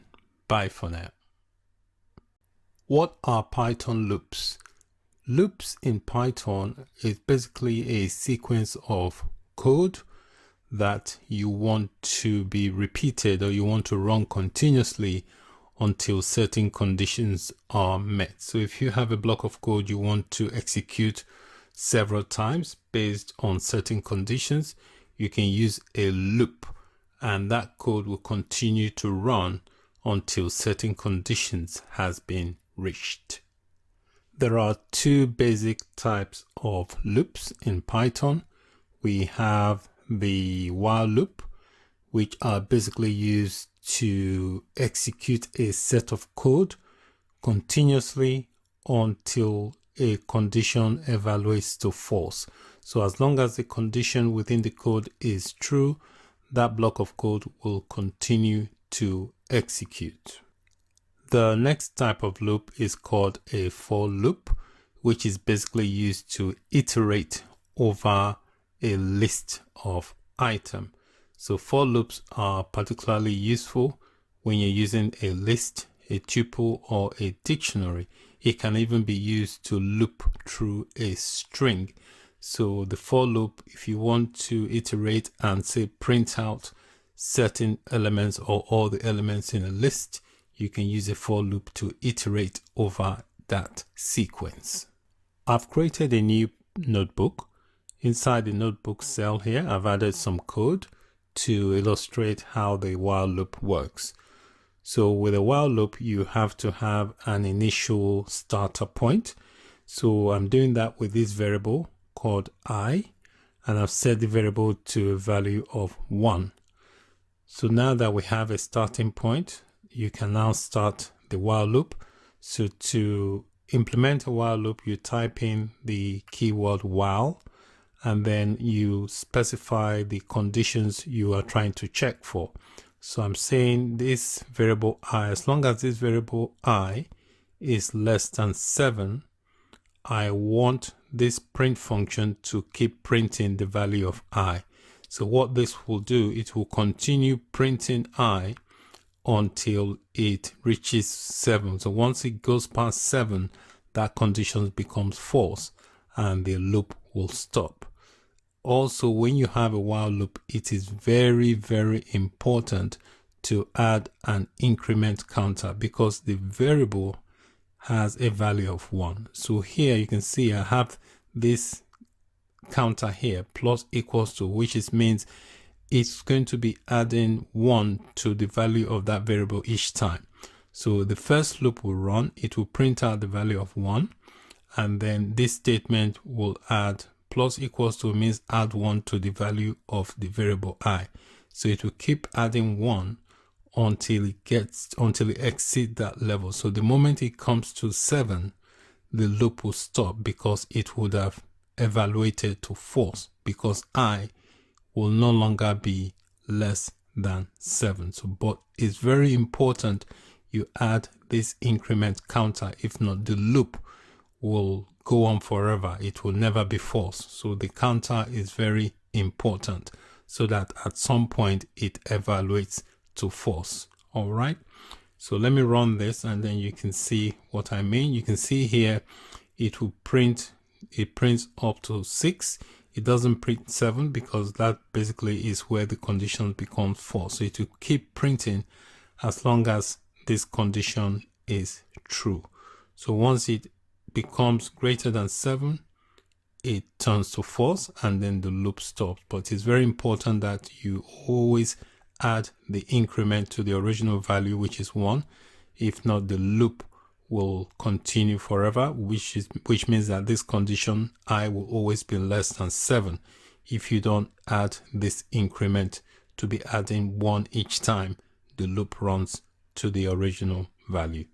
I've added some code here into this second cell to illustrate how to use the break statement with a loop. So the break statement basically is used to stop a loop even if the while condition is true. So here we can see the counter I, the variable I is equals to 1, and I'm setting the while loop to say while I is less than 7, I want it to print the value of I. And you can see here the increment counter is very important so that the loop will eventually evaluate to false and it will stop running. So you can see here I'm adding a break statement. So I say if when I becomes equals to 4, I want there to be a break. All right, so let's see how that works. We'll run that and you can see here it stops at 4, even though the condition is still true because I at this stage is still less than 7, but we are breaking the loop using this break statement. You can also have the continue statement, which you can use to continue from where you stopped within the current iteration of that loop. So the continue works slightly different from the way the break statement works. So here we've got the variable I equals to 0, and we're saying that while I is less than 7, here you can see we are adding the increment here because the initial value is 0, so we are now increasing the value to 1. And here we're saying if when I becomes 4, continue, and then we're telling it to print I. So you will see here when I run this cell that the number 4 is going to be missing from the report, from the result, because we're telling it to continue when it gets to 4. So it will skip 4 and then continue with the loop. So if I click run, you can see here it does 1, 2, 3, it skips 4 and then prints out the rest. I've got some code in this cell here to illustrate how the for loop works. So with the for loop, you have to use that to iterate over a list. So I've got a list here called fruits, and it's got different elements in it. So if I can use a for loop to iterate over this list of items and then print out each value. So to implement a for loop, you type in for, X here is going to represent each item in this list called fruits. So I say for X in fruits, print X. So if I run the cell here, you can see here it's printing out all the items within that list. You can also use a for loop to iterate into a string. So you see here I've got a string called strawberry. I can use a for loop to iterate over each character within this string called strawberry. So if I run that, you can see here it's printing out all the letters that make up the word strawberry. You can also have a nested for loop, which is a loop inside another loop. So here I have two lists. The first is called ADJ and the second is called fruits. They both have 3 items. So here I'm implementing a for loop. So I'm saying for X in the first list called ADJ, X will represent each item. And then the second loop, I will say for Y, Y represent each item in the list called fruits. So I'm using the print statement to print X, which will print all the items in the list X and the items in the list called Y. So if I run that to make more sense, you can see here it's saying red, which is this value, and then apple for the other one, and so on. Okay, so that's basically how a nested for loop works. It's a loop inside another loop. In this video, we learned about Python loops. Thanks for watching. Bye for now. Hello and welcome to this video. In this video, you will learn about Python functions. You learn how to create a function and also how to call or activate a function. What are functions? In Python, functions are pieces of code or code blocks that are used to do something. Basically, they are a group of related statements that are used to perform a specific task. Functions are useful. They help break your programs into smaller and modular chunks so that as your program grows larger and larger, the functions makes the programs more organized and easier to manage. Functions avoids repetition and makes it possible for you to reuse your code. So once you've created a function, you can reuse it as many times as you want.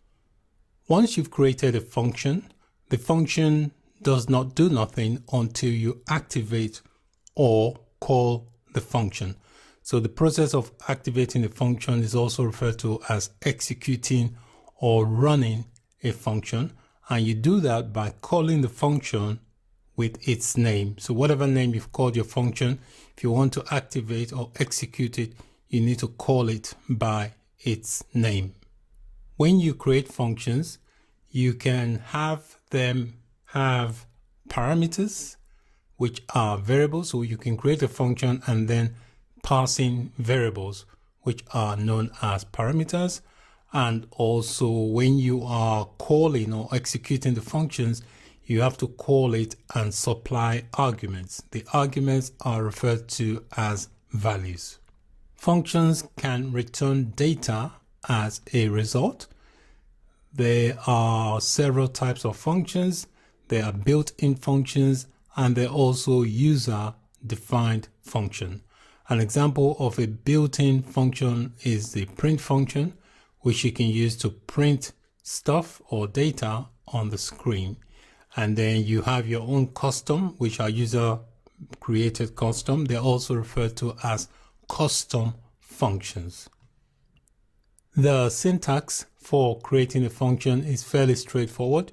You use the keyword def, which means you're trying to define a function, followed by the name of the function, and then you have the parentheses and then the colon. The colon is very important because that creates an indentation for the function. So anything underneath the indentation here, which is created by this colon, anything here is called the function body. So when you execute or call the function, this is the part of the code that will execute.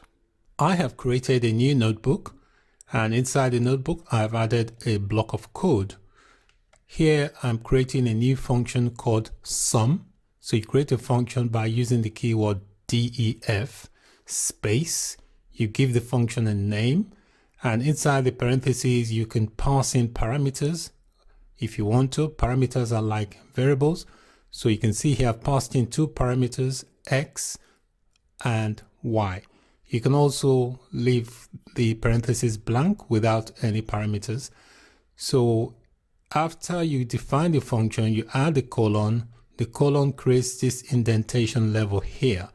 And then this is the code that will be executed when this particular function is called. So when you create a function, the function does nothing until you call or activate the function. So here I'm calling the function, which is called sum, and inside the parentheses I'm passing in two values.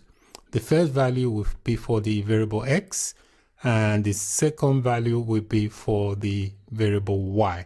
So when you pass in values inside, when you're calling a function, they are known as arguments. So 4 and 5 here are called arguments, while x and y inside the parentheses are known as parameters. So let me run this function. I'll click run, and you can see here it has returned a value of 9 because I've passed in two arguments, 4 and 5, which will then execute what this function says. It will print out the value of x plus y. In the example function we created, we use parameter and also argument. I just want to explain again the difference between the parameter and the argument. The parameter is the variable that is defined inside the function's parentheses, while the argument is the actual value you pass or give to the function when the function is called. What is the default parameter value? This is the value that a function uses when the function is called without passing any value to the function. Only parameters at the end of a parameter list can have a default value, as values are assigned by their position. In the second cell here, I've created a variable called student_names, and inside the parentheses I have specified a default parameter value.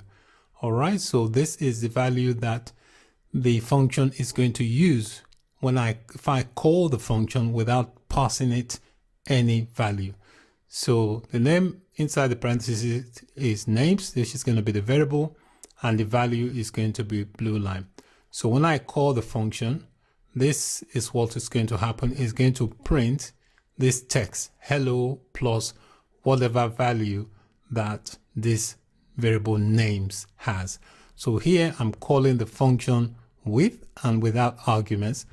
The first one here, I'm calling the function without passing any value to it. So if I call it now, this should print the default parameter value, which is blue line. It should say hello blue line. Here I'm calling it and I'm passing it a value of John.